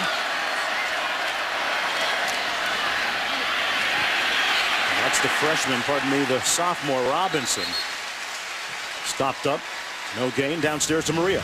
The defensive line has been spending a lot of time in players-only meetings, guys, on the sidelines. They've also had a lot of talk from Rodney Garner. They're hearing it, but now they're kind of taking ownership. You could see D. Ford stepping up in that conversation, and they're trying to make it happen defensively at the front, guys. Well, Maria, if they're going to play this style of defense, and look at the 2 safeties, they played it all night long, relying on that front to get it done. If you're going to do this bend, but don't break defense, your front 4 has got to be effective. 2nd and 12. Prescott with time. Completes it. And a nice gain to Nick Griffin out of the backfield.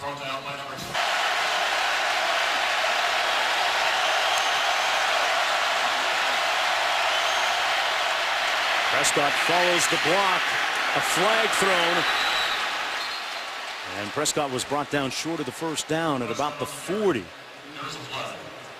You see the official signal hold.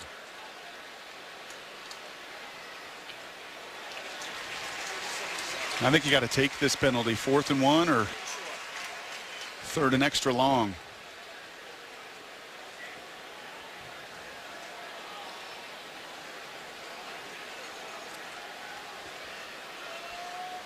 Still on the fringes of field goal range for Holding. Devin Number Bell. 63 of the offense. 10-yard penalty. Previous spot. Remains 3rd down. Yeah, they push it back.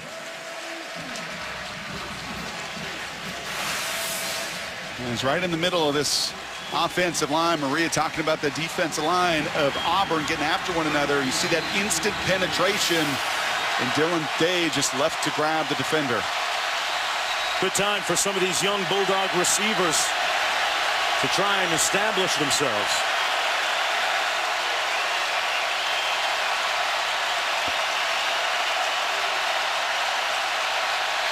They come with some pressure, Auburn does. Prescott sacked. Engulfed.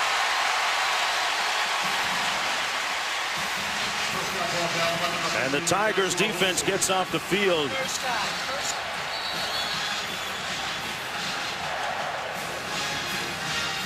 Robinson Therese. One of the first guys to get there for the Tiger defense. And it's 4th down. And you can see Dan Mullen telling his offensive line, if we protect it, we've got shots and chances down the field. But Ellis Johnson, one of his rare blitzes tonight, got that single safety look, bring the extra man, squeeze that pocket, and the first sack of the night for the Tigers. Juan Bray is standing at his own 10-yard line. 4th punt of the night for Swedenberg. And then all Oregon did against an SEC team coming in was spot them 7 and then put 60+ on the board in a hurry. Corey Grant. Grant the speedster. Got to the corner and pushed out of bounds about the 31-yard line. Got the first down. You point out that Tennessee score, and boy, Oregon. That's going to be a nice, interesting battle this year in the Pac-12. When you look at Oregon and Stanford in the North Division. First down and 10.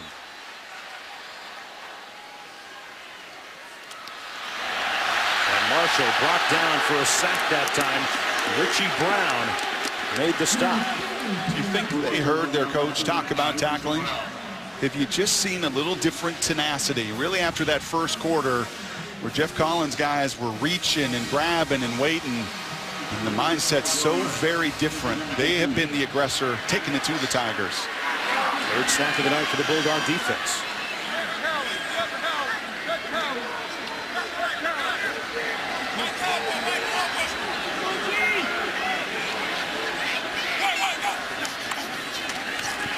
Marshall gets rid of it quickly, completes the pass at the 37-yard line, found Sammy Coates, the 6'2 sophomore, and picked up 12 yards on the play. Everybody looking for a positive vibe here at Auburn. You can almost feel it when you walk around town, and the Gus Malzahn era beginning in earnest with SEC play tonight. You would think it's important for things to go the right way so you don't get that here we go again feeling from last year. Third down and 3.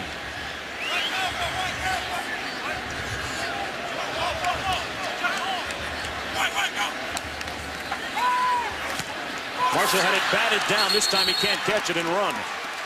And it's fourth down coming up with 3 seconds to go in the third quarter. And this defense, Preston Smith caused the fumble a couple of plays ago. This defense for the Bulldogs starting to make a little bit of noise and play with some energy and urgency. Look at that right there, 6'6". And if you get blocked, and you hear it all the time, and especially in those third down situations, a much quick pass for Auburn tonight. You're blocked, get those big mitts up and force the punt. That's punt a high spiral. And a little bit short, but takes a fortuitous bounce for the Tigers. Man, this is going to end up inside the 10-yard line at the 9 for Stephen Clark. A 53-yard punt, and that punctuates the end of the third quarter play. 15 minutes to go in the SEC opener for Mississippi State in Auburn. Mississippi State going into the fourth quarter with the lead by 3 points. They've got the ball inside their own 10-yard line, and look at those numbers when leading after 3 quarters, 29-0. Nothing wrong with being a front runner sometimes.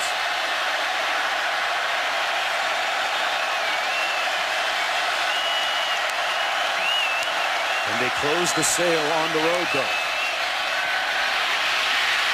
Prescott, nowhere to go, but still gets about 2 or 3 yards out of it. One of my notes coming into tonight, Mark, Mississippi State lacks identity. Watching especially the Oklahoma State game, I didn't know who they were and what they wanted to do. And we've seen it change tonight. They know who they are. They know what they want to do. It's been the quarterback run. It's been the quick passing game. The screen was effective early. As Auburn starts to pressure a little bit, remember, that's always in their back pocket. Second down and 8. Watching Mississippi State evolve.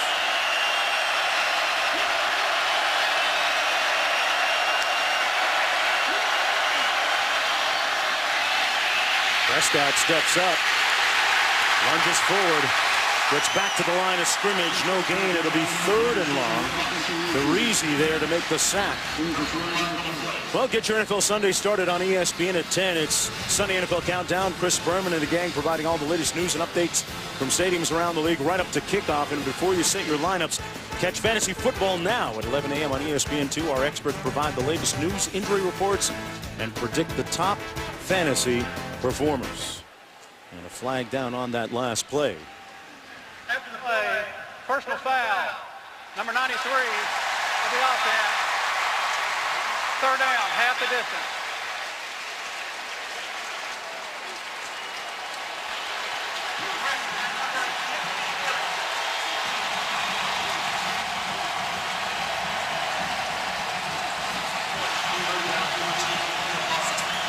The official said 93. I think he meant 63. Dylan Day.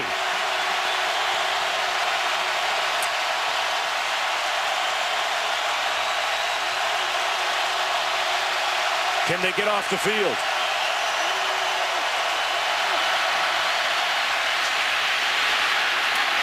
A strong run, but a yard short by Ladarius Perkins. And it's 4th and short. You don't want to think about this, do you? Is there a question of whether you're punting here or not? No. Okay. I'm paid to ask. Dan Mullen. And if he does, I'm paid to question. On 4th and 1. They're going to measure just to make sure.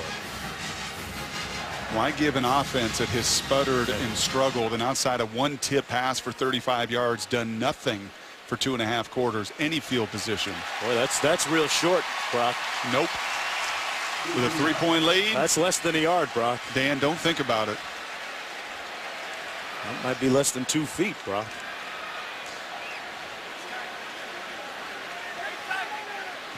Fourth and less than a yard. Now, can you cadence here? Are you willing to burn a timeout by going hard count and trying to draw them offsides? Or are you really going to take this kind of risk? That conversation, head coach quarterback tells me, hey, you make sure nobody moves. What does that say about the trust he's got in Prescott right now? 4th and less than 2 feet.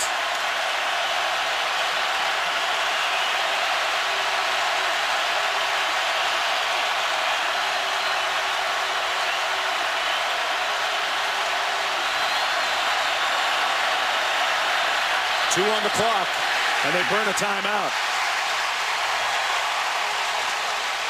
In the stare down, you'd have to say Auburn wins that one. And it costs them a timeout. With 13:01 to go in the 4th quarter. Well, sometimes it's a game of nerves. Mississippi State leading by 3, just underway in the 4th quarter. The Broncos take one more look at that 4th down. And tell me about Prescott moving his head a little bit here. You've seen that called as a head bob. Now, what normally happens in this situation is the umpire, the official, will grab Prescott and warn him and say, hey, listen, you do that again and you head bob like that, you're going to force me to throw the flag. You ever been called for it? Yes. Position. Yes. And probably never been more furious in my life.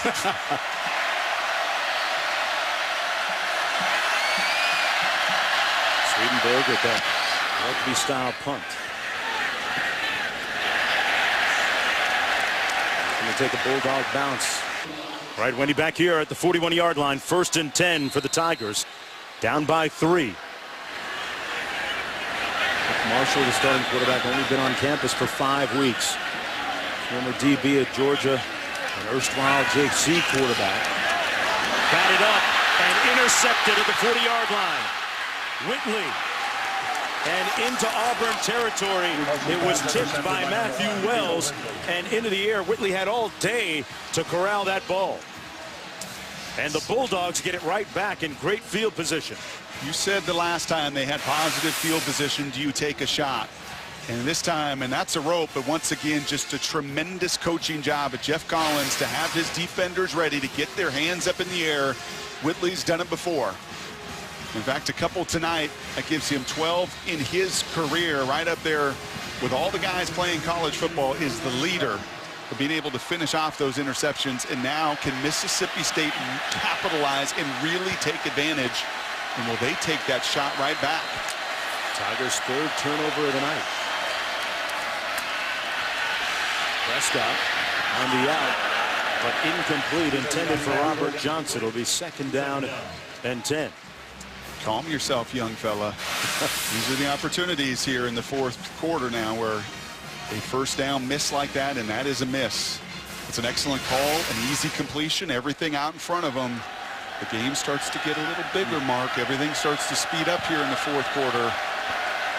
You got to trust your fundamentals and be able to finish those completions.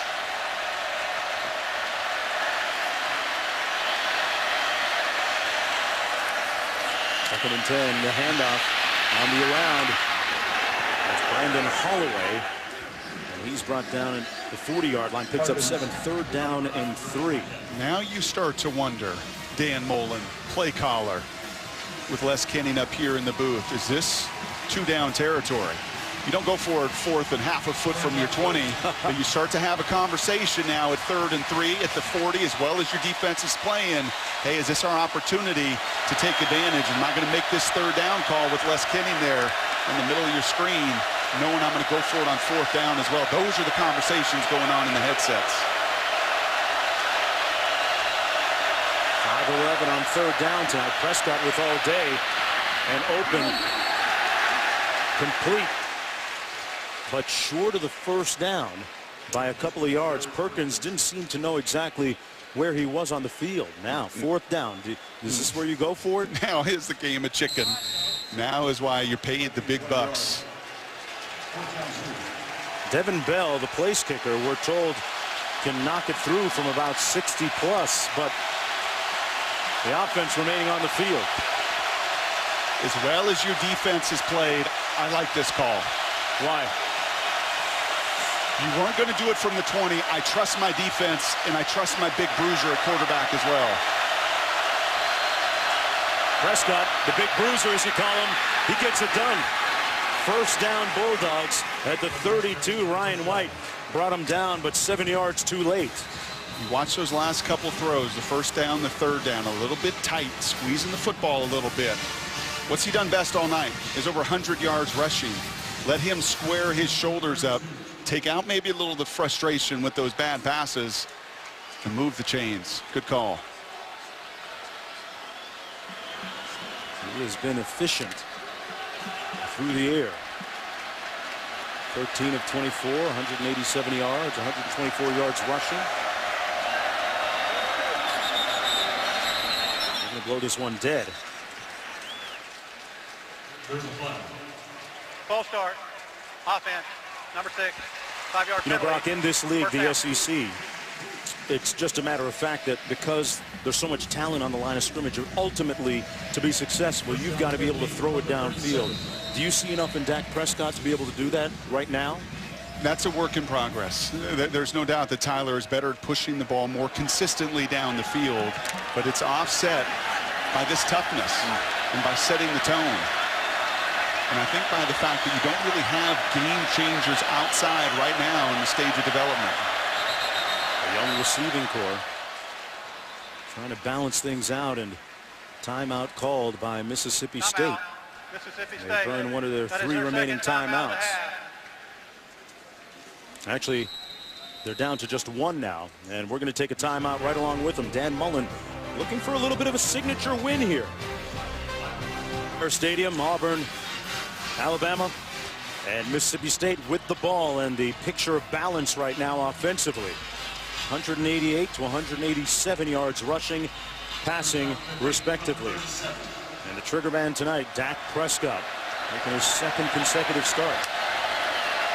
1st and 15. He keeps it up the middle. Down to the 35. About a yard on the play. And if I'm Auburn here defensively and Ellis Johnson, I like what I just saw on 1st and 15. You come up and you press those receivers. You start to force the issue a little bit, and you do all you can to make Dak Prescott beat you with the pass. The way that he's run the ball tonight, I want to get that extra defender down there. I'm going to play a little press man, and if I'm going to lose, it's going to be with the arm of Dak Prescott, not him going north and south running right at me. Here he's running north and south and nowhere to go. So at some point, the tack might have to change, as you alluded to, offensively for Mississippi State, and having their receivers having to make a play on the arm of Dak Prescott. 3rd and long coming up. Who's it going to be if you're the Bulldogs? Is it Morrow? Is it Johnson? Is it Jamian Lewis? I'll tell you what else here now on 3rd and 13. Keep yourself and get yourself in field goal range. Getting those extra 3 points, getting something here on 3rd and 13. You must avoid a negative yardage play.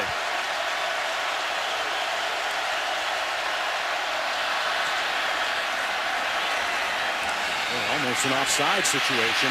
Prescott throws it behind his receiver, and incomplete, intended for Lewis. And it's 4th down and 13. Devin Bell, the place kicker.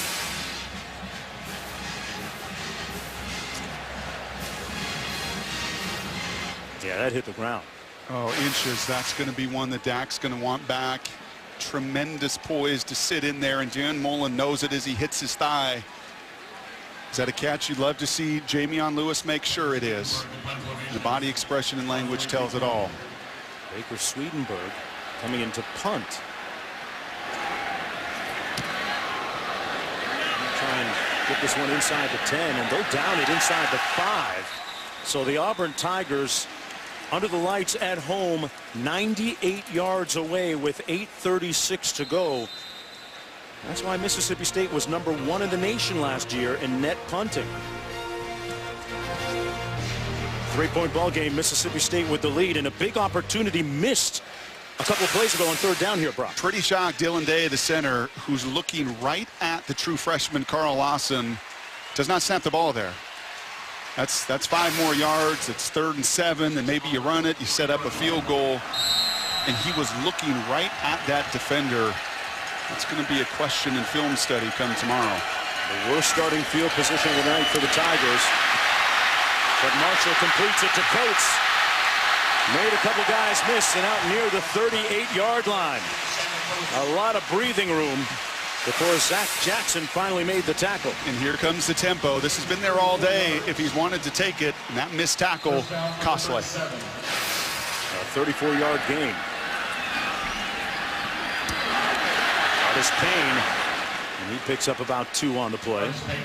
But that missed tackle that we saw kind of breaks the trend of how well they were doing in the 3rd quarter. Bringing guys down. 2nd down coming up. 2nd down 7. Nick Marshall has gone the distance at quarterback for Auburn. 3rd consecutive start. Looking up top, has a man wide open. Coates, and he overshot him.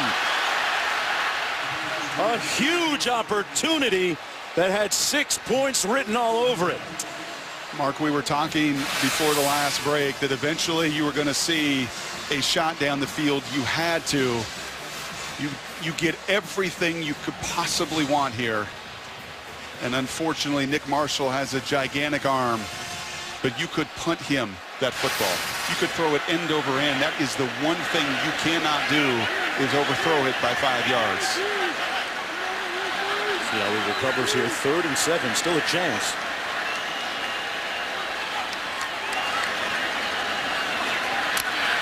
Gonna take off with it. Got a good block on the edge and got enough for the 1st down. Jay Prosch, the Swiss Army knife, the guy that does a little bit of everything for the Tigers offensively, with a good block to pick up 8 for Nick Marshall. And that's how you compensate and overcome a miss and put it behind you. Between the tackles, it's Mason. Picked up about 4. Now look at these safeties, Mark. When you take that shot, and you've got that home run, and even though you hit it foul, look at them back off. They run it up the middle this time. Mason again. Hey, let's go back to something you said earlier. You go back to a play 2 times in a row in consecutive tries. Why wouldn't they go back to it? Because it was wide open. We'll see if they can go back to it at some point. Under 7 minutes to go, 3rd and 4. Because oftentimes on those shot plays, Mark, you wait for that moment and that tendency, and you know you've got it, and boy, did they ever have it. Is it something that never comes back to you? Once that opportunity comes, we'll talk about that. On the other side, Gus Malzahn. You can see the www.getsecnetwork.com. There's a look at the place kicker, Cody Parker. He's had a successful night.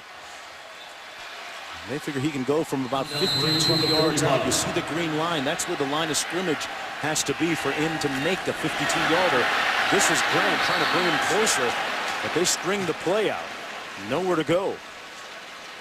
What a phenomenal tackle by the little guy as well. Jamerson Love, 5'10", $175. He got knocked out of that Oklahoma State game. And that's bringing everything I got at 175. 4th down and 3 coming up. And the punting unit comes in with 6.5 minutes to go, and a smattering, a chorus of boos showering down on the field. 2 timeouts. Trust your defense. You've watched Prescott get a little bit tight. You've watched your aggressive defense start to have a little bit of an impact. Again, I think this is the right play. Nice punt by Clark, but did they down it or did it get into the end zone? They're going to call it a touchback. A 45-yard punt. It'll come back out to the 20.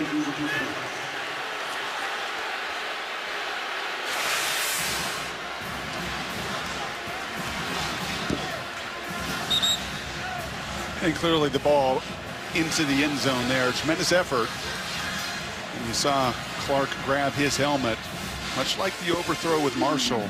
As the punter there, you just got to know, even angling that ball and getting out at the 10 or the 15-yard line, much better than putting it in the end zone. You know, Brock, it's interesting. Gus Malzahn says his program is one that can contend for a national championship, one of maybe just 12 in the country.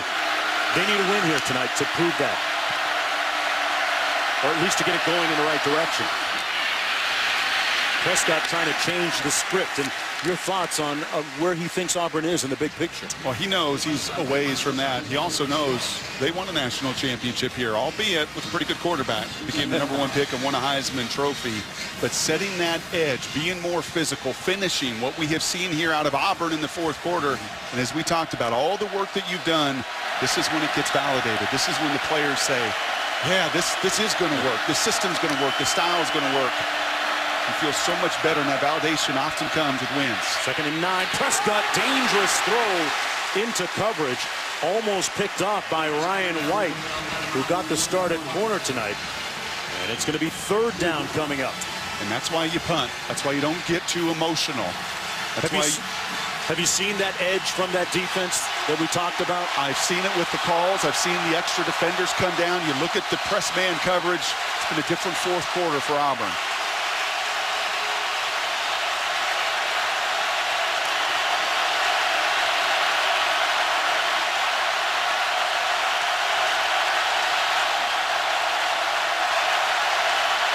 Better hurry up. 1 timeout left. And they're going to burn it.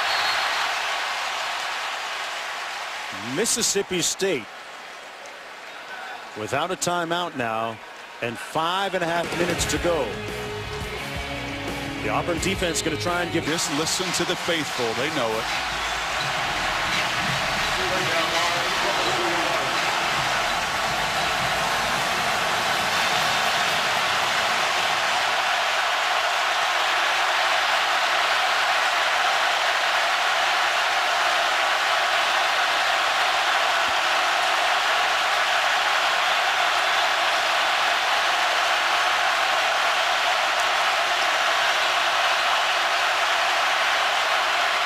Prescott got rid of it. Complete. Close to the 1st down. Let's see where they spot it. Jamison Lewis made the catch, and they're going to spot it short. Now, another huge decision, or is there a decision? Punt. A frantic-looking head coach. He's going. Wow. With no timeouts remaining.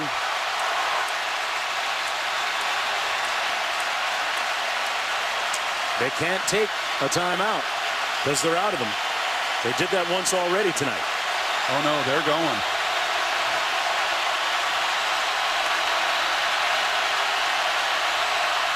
Prescott gets the 1st down, making a statement with his legs and keeping the drive alive with 4:37 to go. That was huge. That was Les Miles-esque. That's unconventional. That's trusting what you've seen from number 15 as a runner, much more than a passer. And that's keeping your defense on the sidelines as well. 2 for 2 on 4th down tonight. Approaching 4 minutes to go.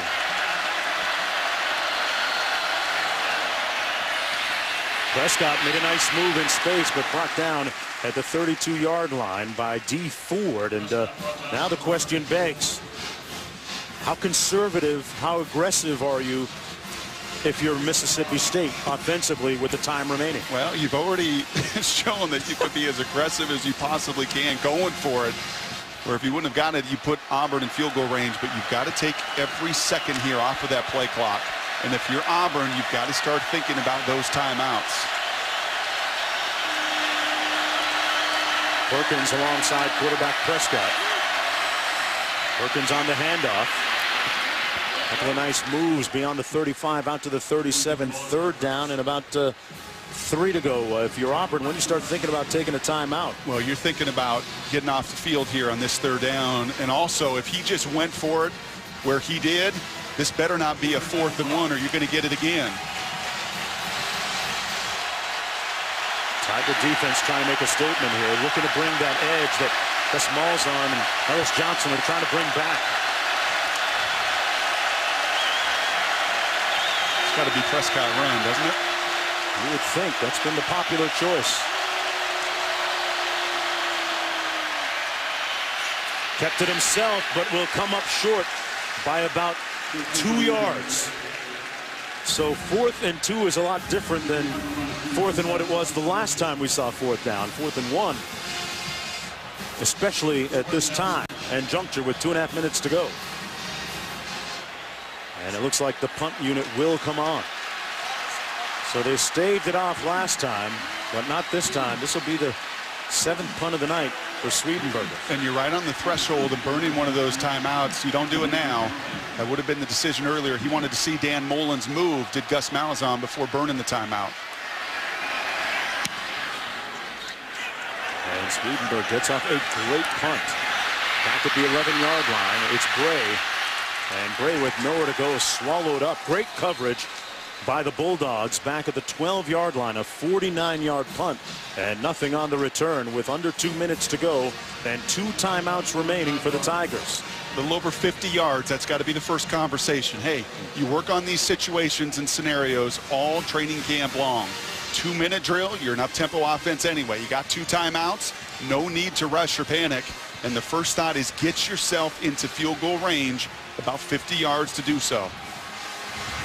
Talking about getting it down to about the 35 for the line of scrimmage to make that field goal happen. Trey Mason in the backfield alongside Nick Marshall.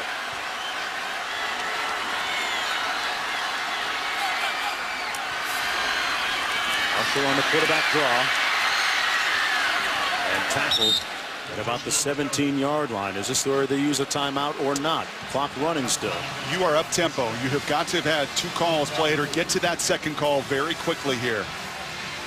2nd and 4.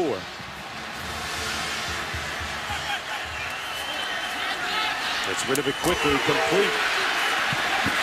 That's going to be a first down. Nice catch by Marcus Davis, who was hit immediately. True freshman with a big play right there, under 1.5 to go. Clock stops, move the chains, watch that buck 29. See how many of these precious seconds disappear while they're looking at the play call.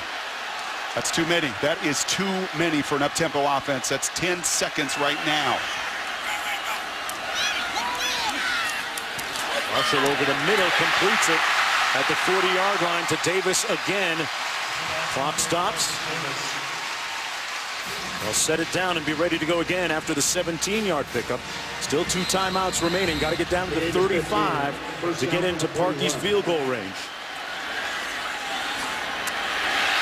Another completion. Another one to Marcus Davis. That's 3 in a row. And there's a look at Cody Parkey. Will he get an opportunity? He has a career long of 47. Auburn looking for its first SEC win in 11 games. Will it come tonight? 2nd and 4. And will Jeff Collins be content to keep those 2 safeties and everything in front of him?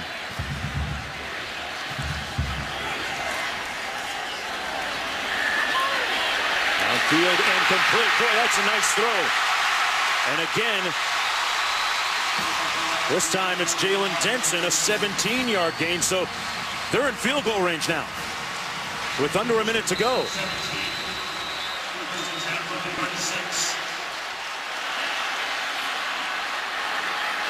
Just a yard away, and another completion. This one to Marcus Davis. He's been the favorite target. That's his 4th catch on this drive. Parkey getting himself set on the sidelines, kicking into that net. Amazing what a first down and tempo can do to a defense. That first down was so critical to this drive. Hey, at what point do they start thinking about 6 instead of 3 here? 45 seconds to go.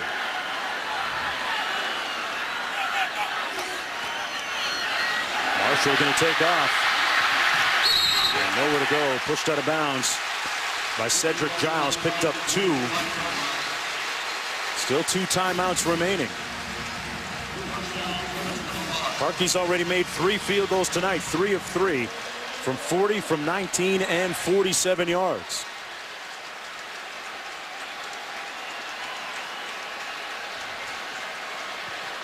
Boy, Nick Marshall, the quarterback, growing up quickly. Only been on campus for 5 weeks here at Auburn.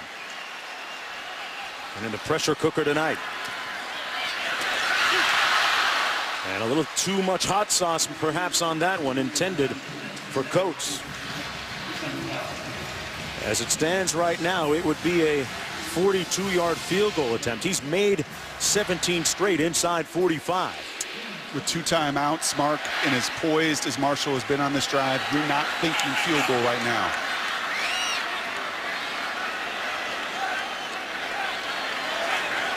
You take a shot here into the end zone at some point? Yes. 34 seconds to go. Dropped through the arms of Marcus Davis, who had been so effective up until that one.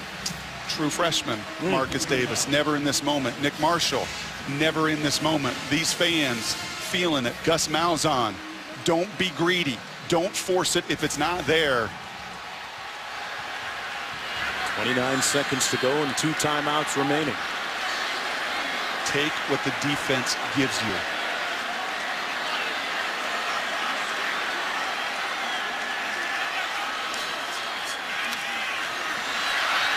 Marshall going to take off. Boy, he's got some real estate. Out of bounds, gets the first down at the 14-yard line. 21 seconds to play, an 11-yard game.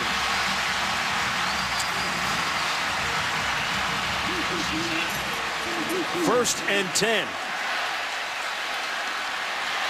That's the challenge with the pressure. They bring the extra people. They blitz. He gets out. 2 timeouts. You can take your shots into the end zone. The entire playbook is open to you. Watch in motion. Mason in the backfield. Mason on the draw. And chopped down. A good tackle that time. Timeout. At about the 12. And called timeout did Gus Malzahn with 1 timeout to go. 13 seconds. The ball placed just outside the 10 at the 11-yard line.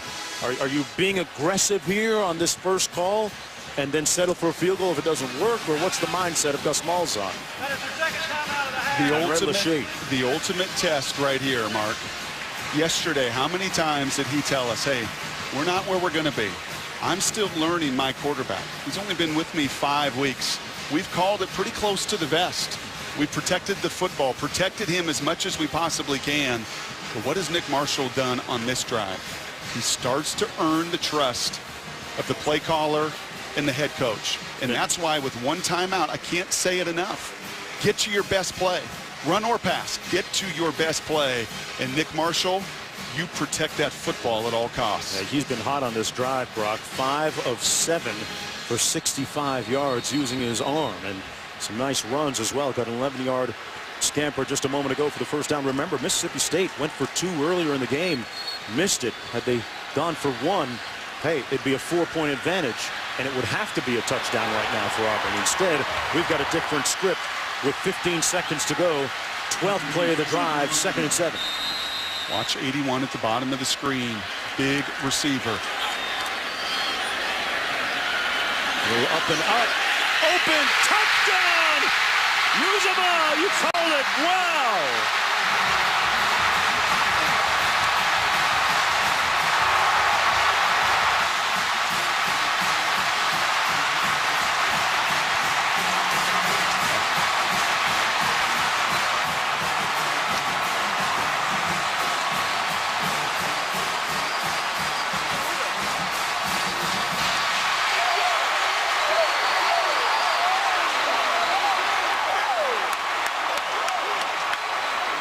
C.J. Uzomah.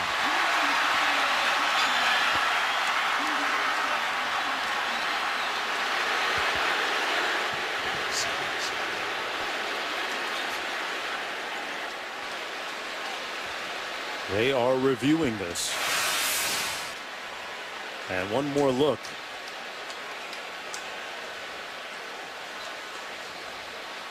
Boy, he fought his way loose too, and I don't think there's any question about that. It's smart in this moment. You want to look, did he go out of bounds first? Clearly there was contact, and he was pushed and forced out of bounds. You see the hat come down. And if he's forced out of bounds with that contact, he can come in and make that catch. He's 6'4". We asked Rhett Lashley yesterday, Gus Malzahn, you like him down in the red zone, don't you? They've taken shots to him this preseason. They haven't hit him, in the first 2 weeks of the regular season. Did they hit him? And did they hit him ever at in the biggest moment of this season yet? Well, he was battling Cedric Giles. Mississippi State with no timeouts remaining. C.J. Uzomah, the 6'4" junior, with arguably the biggest catch of his career. High school quarterback, versatile athlete, somebody that will grow in this system as well. I told you earlier about those shots. When do you take them? After further review, the ruling is that the receiver was pushed out of bounds, came back in and caught the pass. Touchdown.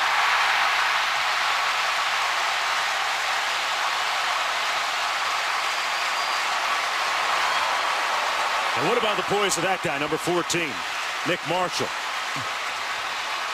He was so efficient on that final drive. He moved it down the field. 6 of 8 passing the football. And a key run for 11 yards to get a first down. Adding to that, the extra point good. And the Tigers lead by 4 with 10 seconds to go.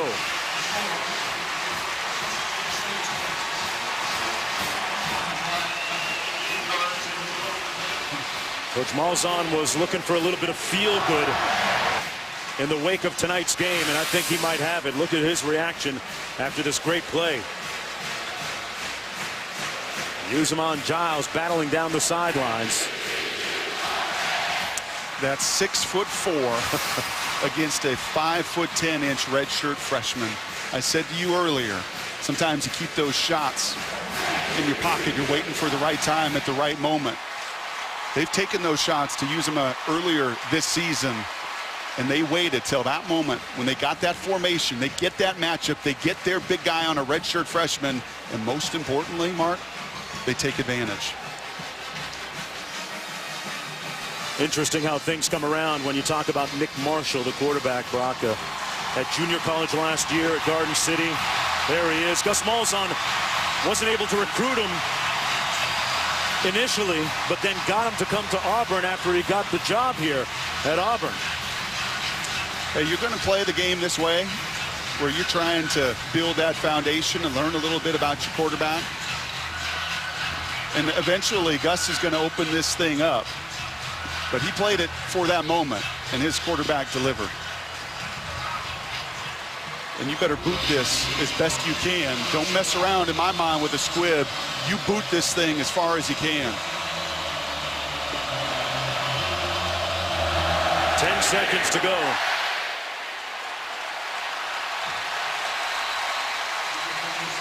Just like that. Mississippi State without a timeout. Mullen with some last-second instructions.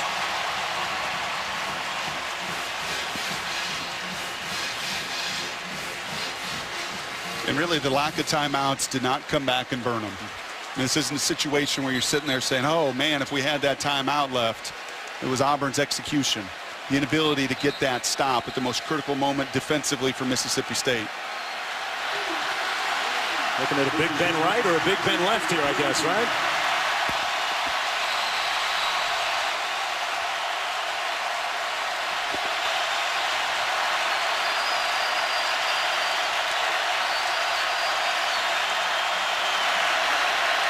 Prescott lets it fly. Caught at the 43, and that's it. Auburn has its first SEC win in 11 tries.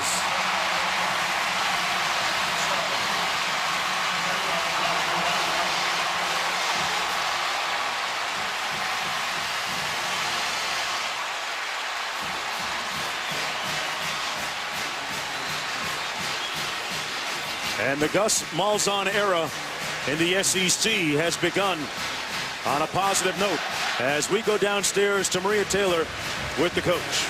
Coach, Nick Marshall goes 6 of 8 on your final possession. What's going through your mind as you're watching him march down the field for that touchdown? Right, I'm real proud of our guys. They found a way to win. We played really bad offensively in the second half. They found a way to win. That's what we've been asking. You talk so much about that edge. Did you see it today? I think so. I mean, we beat a good football team. And, you know, we were down, faced adversity, and they found a way to win. What do you feel like is the biggest part of the adversity that they had to overcome in this game? Well, just the back and forth thing, and then being down and having to respond. I thought that was the big part of it.